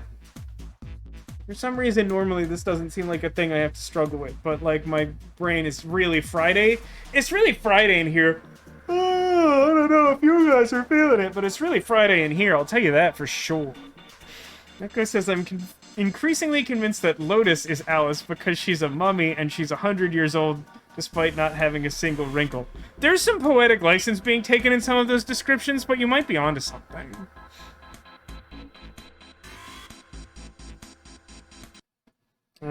Let's see. I feel like the easier thing to do, maybe, is to convert them. A, B, C, D, E, F, G, H, I, J, N, O. P, Q, R. I don't know if I counted that right.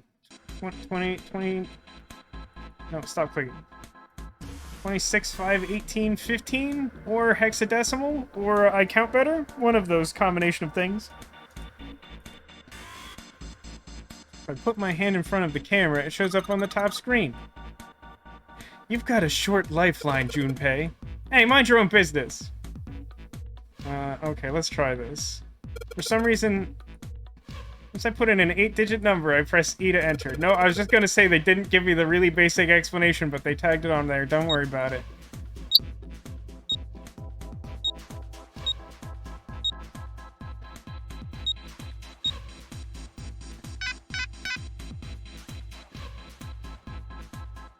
Let me see if I did that counting right, since it doesn't like that answer. Obviously, Z is last. A, C, D, E should be right. Then F, G, H, I, J, K, L, M, N, O, P, Q, R. I think that's right, which I guess means that I need to do hexadecimal instead, which I hate. I hate hexadecimal, and the calculator doesn't do it. So let's see. The way that works is that A is 10.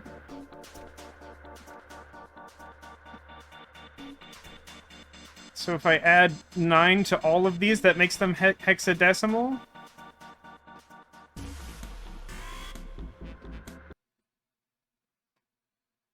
Sev 1714? Is that right?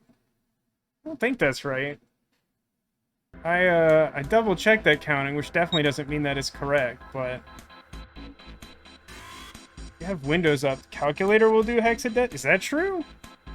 Never noticed that about Windows Calculator. Can we learn a thing today? Why would it have that feature standard? Who needs that if they're not playing Zero Escape? Also, how do I do this? Scientific temperature, area. There's a lot more stuff in here than I thought there was. Time, energy, where, how, what do I do to access hexadecimal? I'm not immediately seeing it.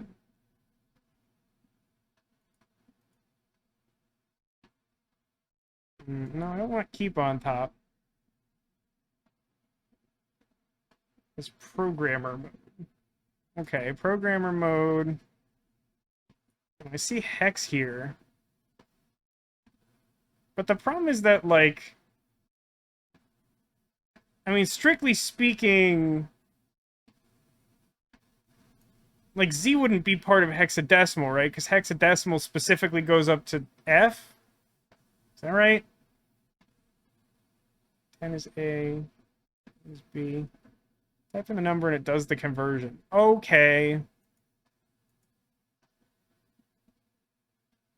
That doesn't... No, wait. Can I reverse it? It's doing 26 in hexadecimal. Oh, wait, hold on. Decimal, clear.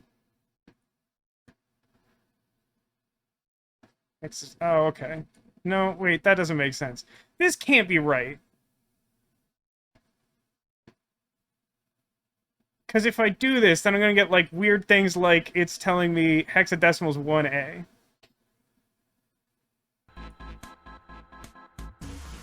Also, hi, hello, Anime. I'm just trying to remember the... For some reason, I, like, never struggle with this puzzle, except today, when it's, like 9:30, and it's Friday. Gotta be a hint or clue in here somewhere. I mean, it's definitely a 0. I don't know what I have to do to get the game to tell me how to do it good, because I'm too stupid. I'm just... It's...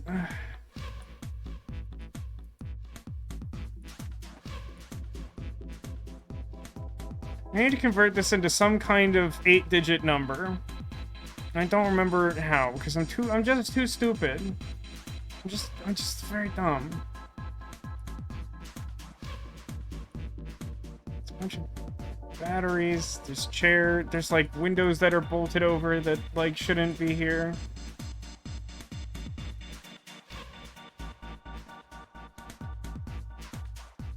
But, like, because I don't have a hexadecimal number pad, converting, like, large numbers like 26 into hexadecimal, like, doesn't mean anything.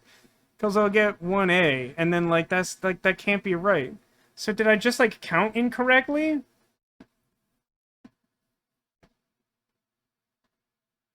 I hate being stupid. Being stupid's, like, the worst.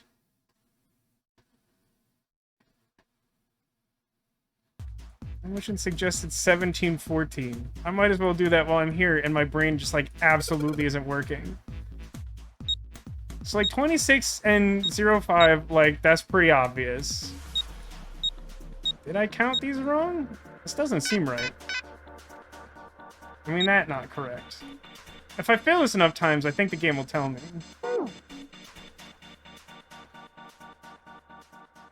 Gotta find a hint. I mean, the hint is 0. I'm just too stupid. Why don't you just tell me the name of the movie you would like to see?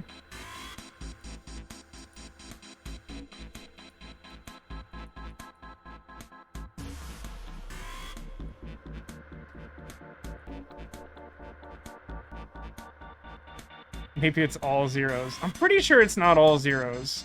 There's definitely some deciphering to this.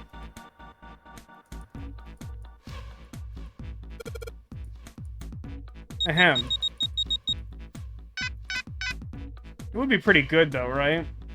I need to take the root number of each? I don't think so. I think that's slightly too abstract, but we can sure try it, huh? So, like, 2 plus 6 is 8. 5 is just 5. 1 plus 8 is 9, which is 9. And then 1 plus 5 is 6. Doesn't seem right.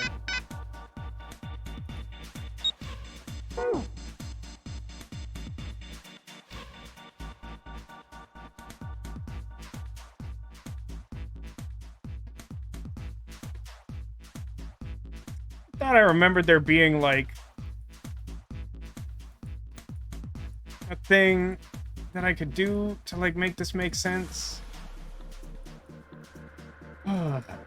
1, 2, 3, 4, 5, 6, 7, 8. Yeah, maybe. 8, 6, 7, 5, 3, 0, 9. That's a good shout. Hey, how do you spell butthole with numbers? Because it's 8 digits, and that's just the master lock password for Uchikoshi games, right? Like, I'm pretty sure that's accurate. Ooh, 69696969. That would be nice. That would be a nice password.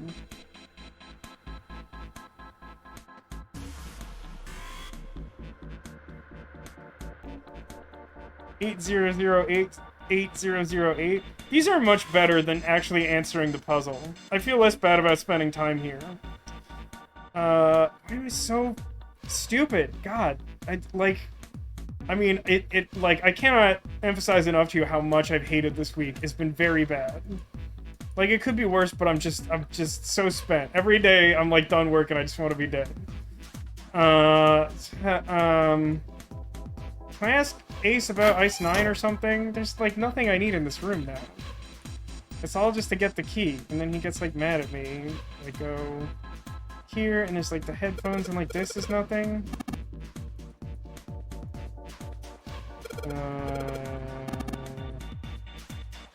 None of this is important. Is there anything in our inventory? There's not, right? Or there's like one thing that I don't think is relevant? I don't think I put anything into Morse code. I don't know how I'd get decimal numbers to like...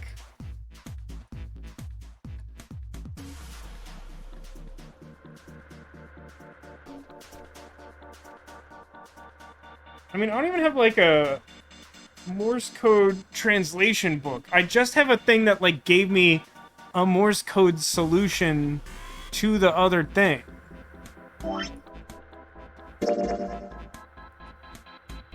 And if I look at it, he doesn't treat it like a clue.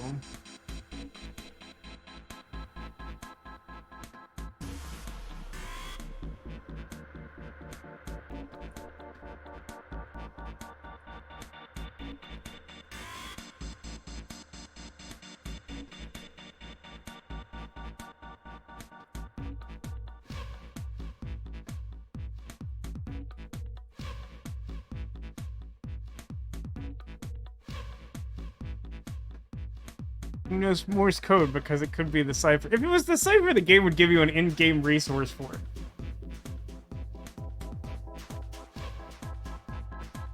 Yeah, we definitely used a whole Morse code. We did a whole Morse code thing. We already used the combination.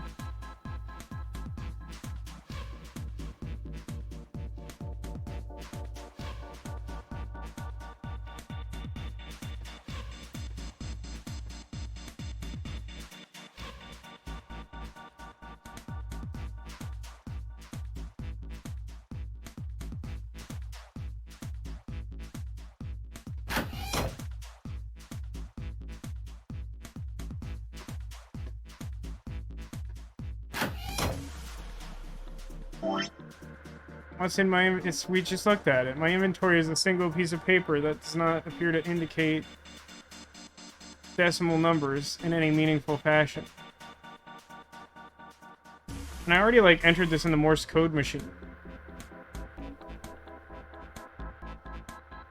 What does it say? It says dot dot dot dash dash dot dot dot dot dot dash dot dot dash dash dash dot dot. Well, I already entered it into the Morse code machine. Like, I don't have another means of, like, entering Morse code. Like, the door is not also a telegraph key.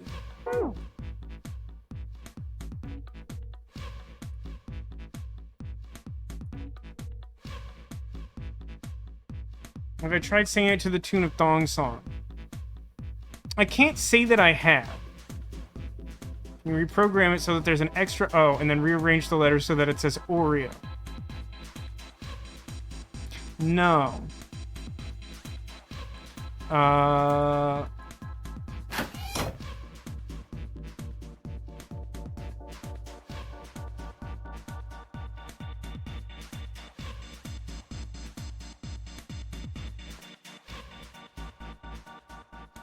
Didn't he say, like, yeah, he doesn't even, like, let me use the telegraph machine anymore. It's only connected by wire to the door that we've already unlocked.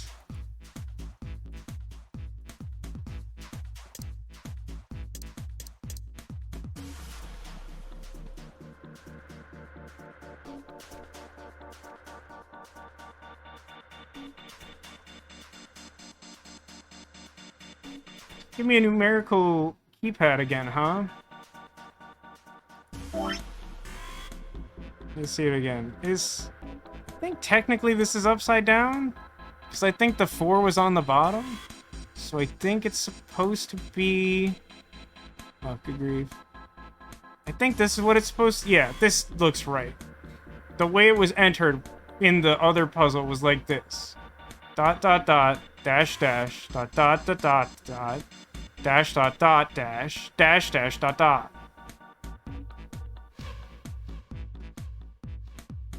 I really thought I remembered there being, like, a second change that you made to the security screen that, like, did something to indicate it.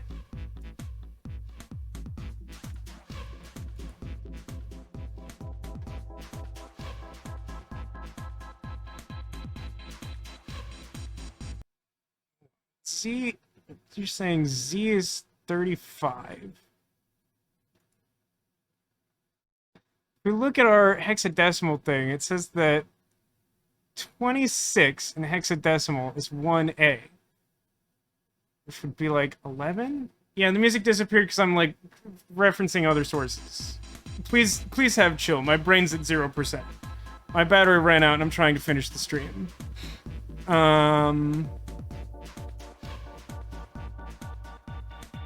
Z is 30. Like, why would Z be 35 though? What would make Z 35? Like, that's not...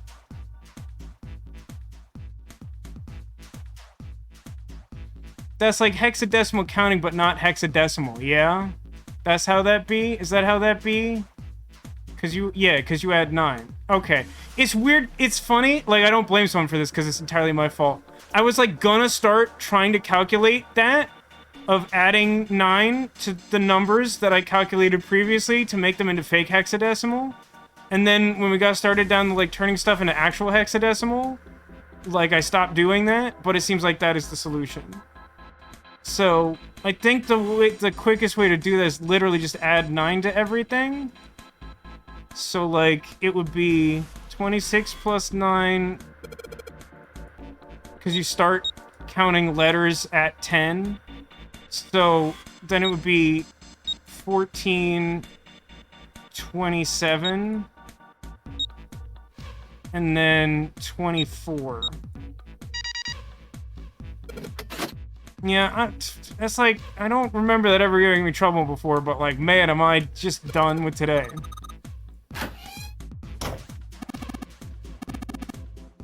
I wouldn't say it's like that hard of a puzzle. It doesn't make a lot of sense because that's not how hexadecimal actually works.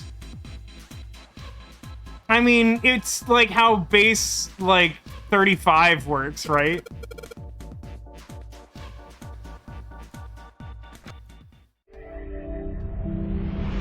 You found it through cheating and trial and error. All right, let's go. It's just funny that I would have gotten there quicker. Not quick at all, mind you. If I just, like, remained dedicated to the thing I was trying to do. That's the next door. Wait, a piece of paper. Ooh, a piece of candy. This is... Map of the ship's interior for A-Deck. Man, I don't have time for this. What use to me is a map? What's wrong? I found a map for this floor. I see. Well, that was anticlimactic. I should keep this, though. Hey, where's Clover? Damn it, what the hell is she up to? Clover! Huh? What the hell are you doing? Nothing. What do you mean, nothing? What the hell is that? Gummy bears? What? You've got something I don't in need your a pocket. map to get to Bone What Town. is it? Oh, this? This is... This is my... bulges. a note.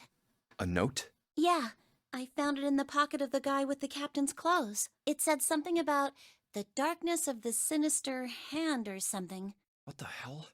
Let me see it. No, not right. Hey, Junpei, Clover! What are you two doing? Hurry up! He's getting mad. Yeah, he's probably trying to get back to the kitchen in time for the early bird special. I'll show it to you later, all right? Come on, we gotta hurry.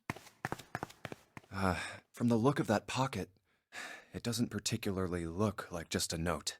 It's sort of like fake hex. I was being really stubborn and trying to, like, be like, hexadecimal technically only goes up to F, I think, by definition. But, like, you could apply the same principles of hexadecimal to the rest of the alphabet, but then it's not hexadecimal anymore. Because the point of hexadecimal is that it ends at 16. Isn't that it? Jeez, what are you thinking? For crying out loud.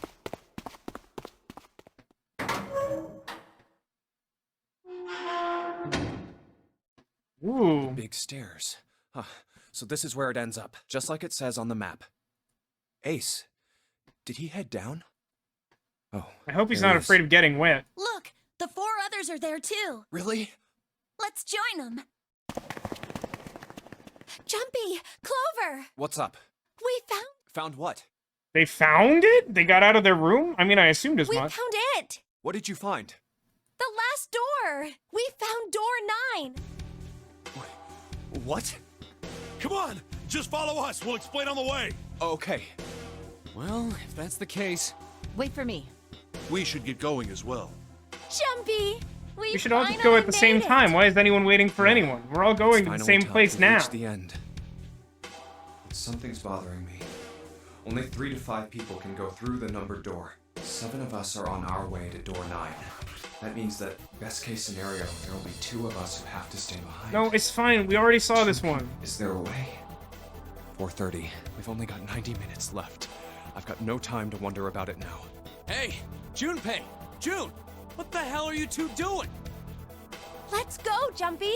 Are we ready to go to the room with the number 9 door? That's a really surprisingly good question, Castle Ard. Do you think we're ready for that room?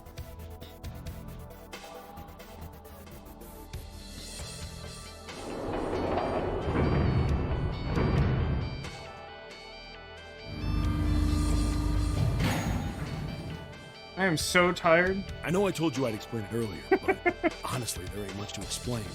Just like 30 seconds passed without like a character saying something or like a sound effect of footsteps playing, and I just like became a statue staring blankly into space. After we split off from you guys, the 4 of us got into the elevator on the left, and that took us to the other side of the grate. Oh, sure. I mean, like, there's only a handful of, like, decisions to be made.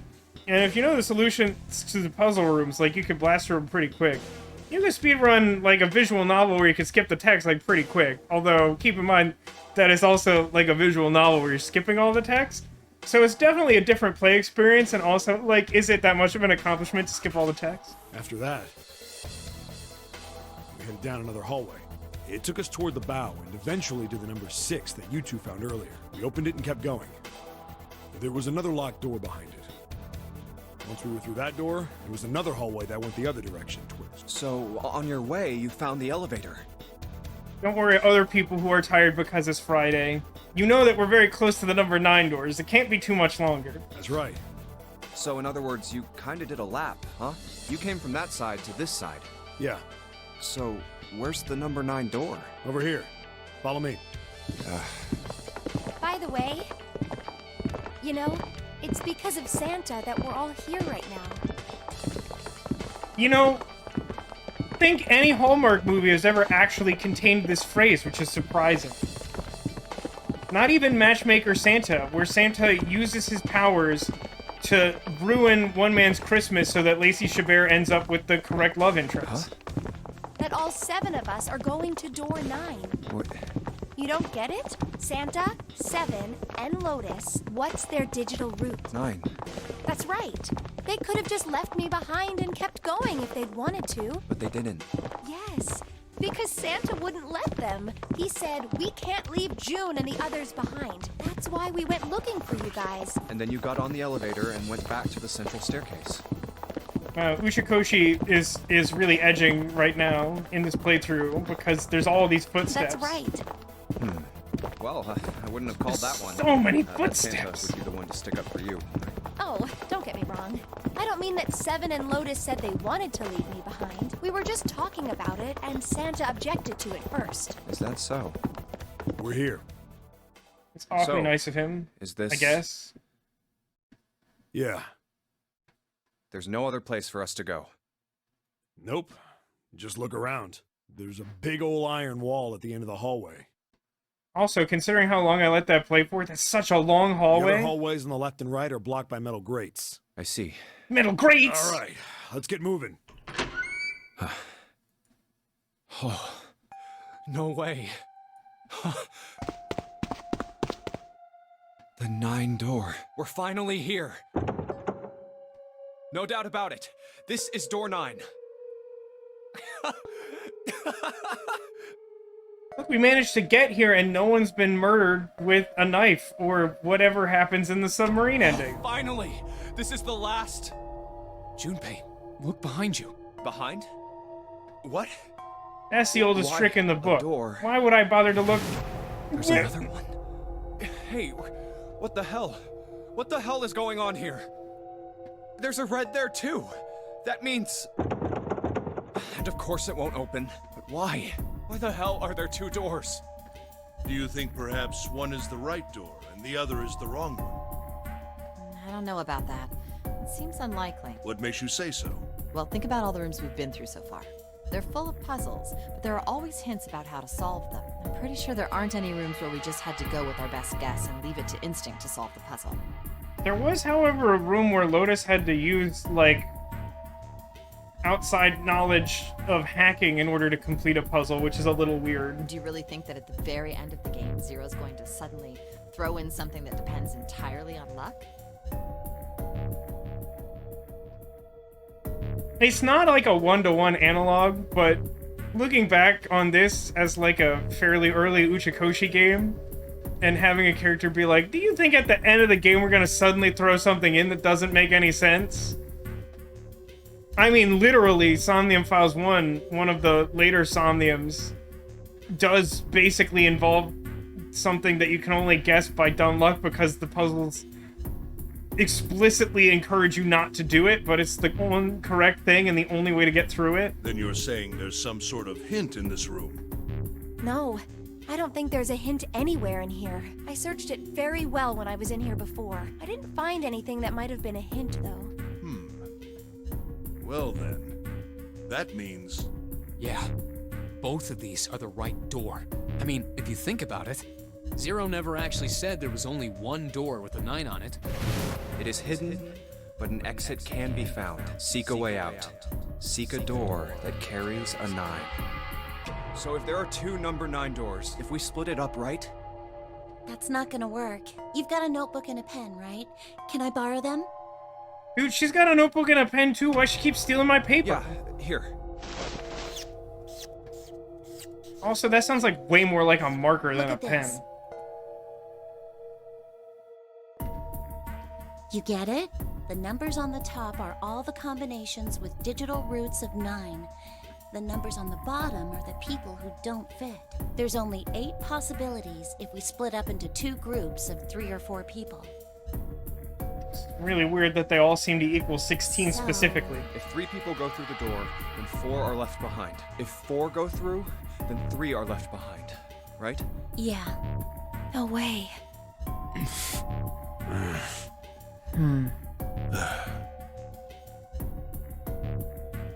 Come to think of it.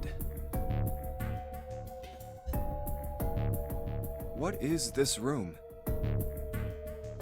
It looks like it's set up for some kind of ceremony. It has a bunch of 3D paintings of candles for some reason. Why are they framed What that kind? way? Is that an altar? A coffin? No, it couldn't possibly be. You don't think it was... Okay, I give It up. couldn't possibly I have give been Dio all along, could I it? figured if we sat around here long enough, someone would volunteer. But I guess nobody's got the guts to do it. What are you talking about? What? You guys didn't figure it out yet? Fine. Let me enlighten you. Clover was mostly right with her little explanation earlier, but she missed something. She wasn't really wrong. She just... screw it. Let me just write it out. Squeak, squeak, squeaky, squeak. Hot mummy action stream. If you're Oh, trying to yeah. leave with a group of 3 and a group of 4 and get everybody out, Clover's right. But there's another way. Only one combination, though. If you split us up into groups of 3, 3, and 1, you can make this combination. Wait, this means... Don't get me wrong here. I'm not trying to copy Ace or anything like that. Even if he hadn't been the hero back in the big hospital room, I'd still be saying the same thing. The same thing? Are you saying? Yeah, I am. I'll stay behind. Why are you acting so heroic all of a sudden? Are you some kind of idiot? No, I am completely against this. I'll be goddamned if I'm gonna have to owe you for getting out of here. Man, he's gonna haunt you Against it, forever. too. I didn't want to leave Ace behind, and I don't want to leave you either. I don't like that idea. There's gotta be other options. I disagree as well. I can't say I care much for you being the hero. Also, I ran out of my sleeping pills or whatever. Well, there you go, Seven. Proposal denied. Clover's right. There's gotta be a better way than this. Doesn't make any sense. Whoa, hold on a minute. I haven't said anything yet. Are you... agreeing? You want to leave him here? Nah, I'm against it. I don't want to leave Seven here alone. Then I don't see how it matters. I said alone. Huh? I said I don't want to leave Seven alone. What the hell are you... What? You don't get it? I can't leave just one person. I need 2 more. 3 people, including Seven. I'll be leaving behind 3 people. That's my proposal. No, those are my orders. Orders? I mean, Santa typically only gives orders to elves. And who put him in charge? I mean, I guess the captain died. Does Santa rank first officer by default? What do you mean, orders? What the hell makes you think you can order us around? Who the hell's gonna listen to you? You all will. In 3 seconds, you won't have a choice. 1, a 2, a What? 3. 3, 2, 1. See? I told you. Ah. Well, that escalated quickly. Huh? Why? What the hell is that? The gun's from the other room. It's a comically large golden gun. And as we know from basically any video game I've ever seen that contains a golden gun, that's a one-hit kill for some reason. What room? One of the rooms behind door 6. I should have known he was gonna do this. I should have taken the gun. Well, it's too late now, fat ass. Damn it.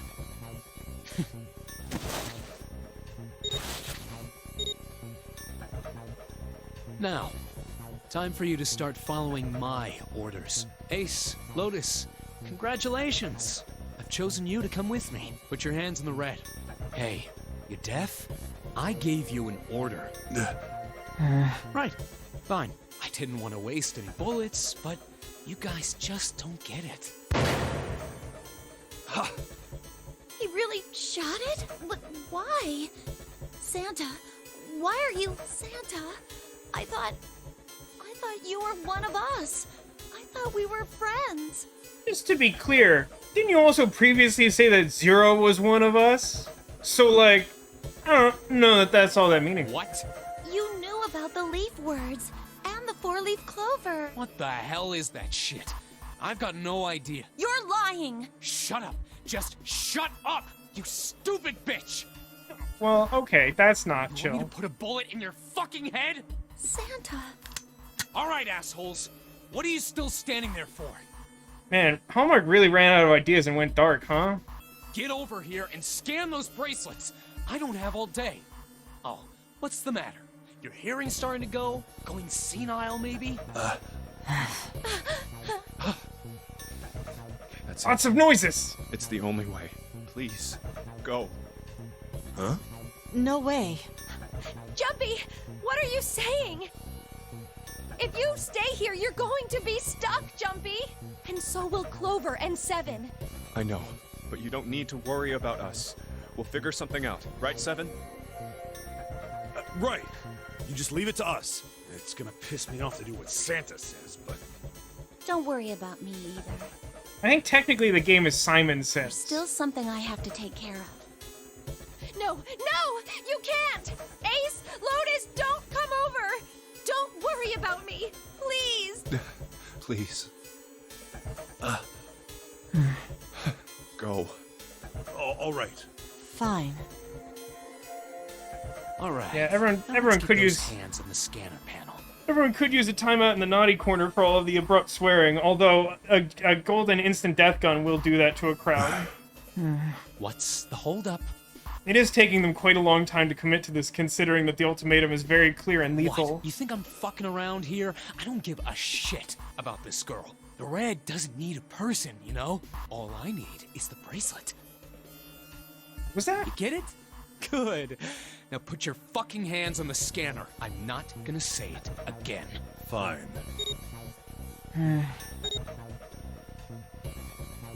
Good job. Maybe Syrup takes a minute off the timer every time someone swears. That'd be so funny. Now, Lotus, pull that lever. As soon as the door opens, you get your ass in there. I feel like that's something that could have happened in World's End Club.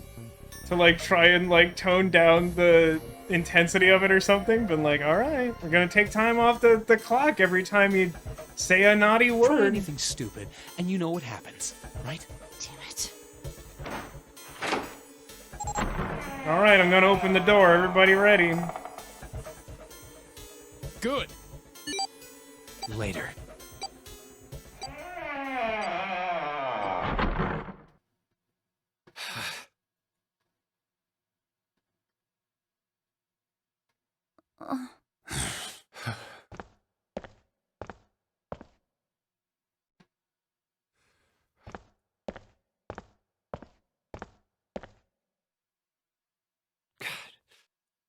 June.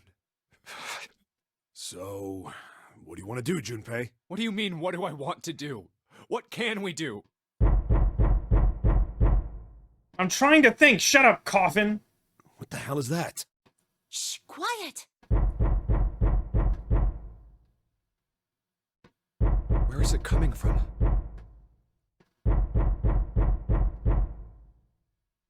Could it be? Hey, I think it's coming from this coffin. You're right. It's kind of weird how little attention people pay to the coffin until this happens. Let's open it. But how? What are those muscles for show? You're telling me to force it open? Just shut up and try! It clearly has like a keypad on it.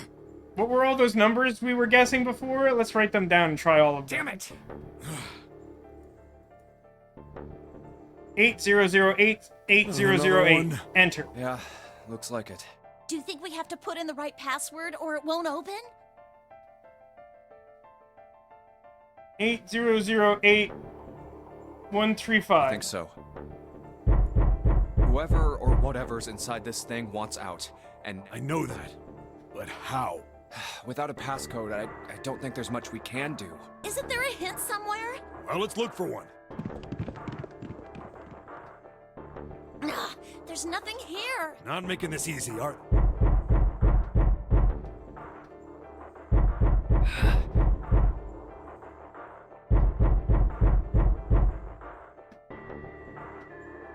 What's the passcode?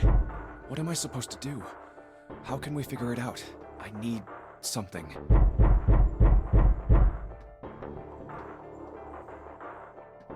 Computer graphics. What? Unfortunately, that's the wrong answer.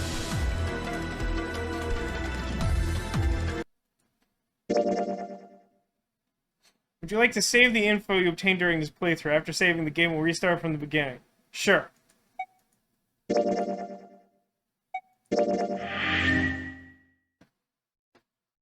So, technically, that is an ending. Or is it?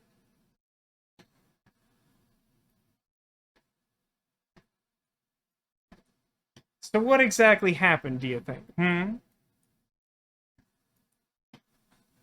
I'll tell you. It's me, Big Vasco. I went, like, a little longer than I was planning, because I was doing such a super bad job of the captain's cabin, whatever. Game's over. Let's move on to Barbie's Big Adventure. So, Now is when I will finally answer your question, Demolition. You've asked a couple times, a few different ways. You cannot get the correct ending of this game in one playthrough, no matter how much you know about the game. It's literally not possible. Because, as the ending of this path sort of suggests, you need some kind of hint in order to open something that has a lock on it, such as a locked coffin. You know, like you do. And you're not gonna find it in that room, which is why you get a sort of game over, in the form of the coffin ending. Technically, there's a way you can set it up so that you get the coffin ending and then immediately advance beyond it. But in order to say more than that, you'd have to know more about what's going on. That leaves us with 2 endings? No. I think we still have technically 3 endings to do. Next Friday, we're going to pick back up with 999, and when we do, we're also... You might be at a point where I just start showcasing things, like what the remaining endings are. And we're also going to be skipping through the dialogue pretty hard. At this point, we've pretty much shown everything leading up to the ends except for the very ends of the paths that we haven't yet explored.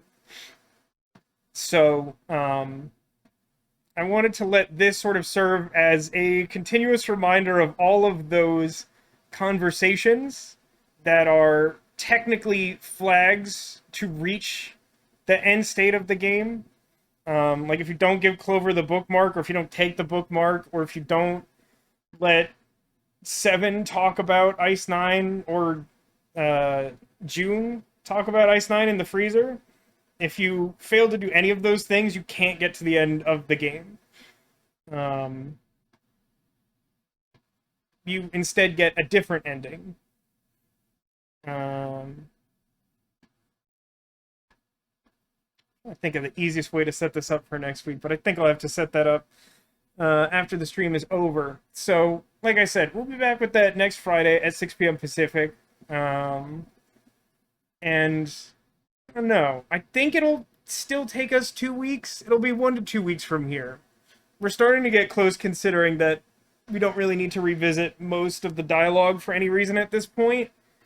But there's still like a decent amount left to do because of the number of remaining things to show. So we'll conclude the stream here. We'll also be back tomorrow night, 6 p.m. Pacific on Saturday, with some The Dark Side Detective. We'll be finishing the first game, and then after that we'll figure out what the next game to play is. For now, as Neko has already gotten off to, there's one final order of business, which is to locate the secret Squirtle. Somewhere on the couch behind me, I've hidden a secret Squirtle. If it's in plain sight like this little guy, he's obviously not a secret. So I encourage those of you who are still awake and still around, try and locate the secret Squirtle, because of course locating him would be a sign of good luck for you in the week to come.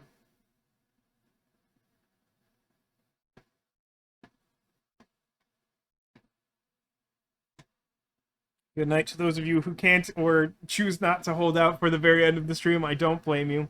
It's late, and also, Secret Squirtle's not everyone's favorite thing. It says, what I don't get is why Santa chose to leave several people behind instead of just leaving 7. It's interesting, right? It seems like after we've established all that, you would need a specific motive to reach that point. What it is probably not obvious. Okay, we got some guesses. A couple people guessing behind Naomi. We got guess behind Carlos the Crab. And under Eeyore, and presumably also behind Eeyore, because the Eeyores are spending time together.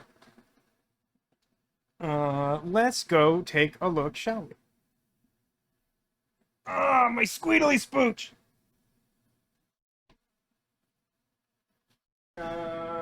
You're closest.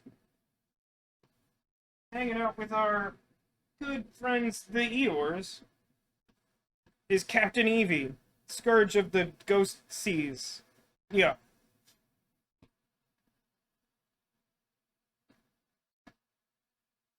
I appreciate that, Castle Art, but if I was gonna get the audio, I would get clean audio from my own source.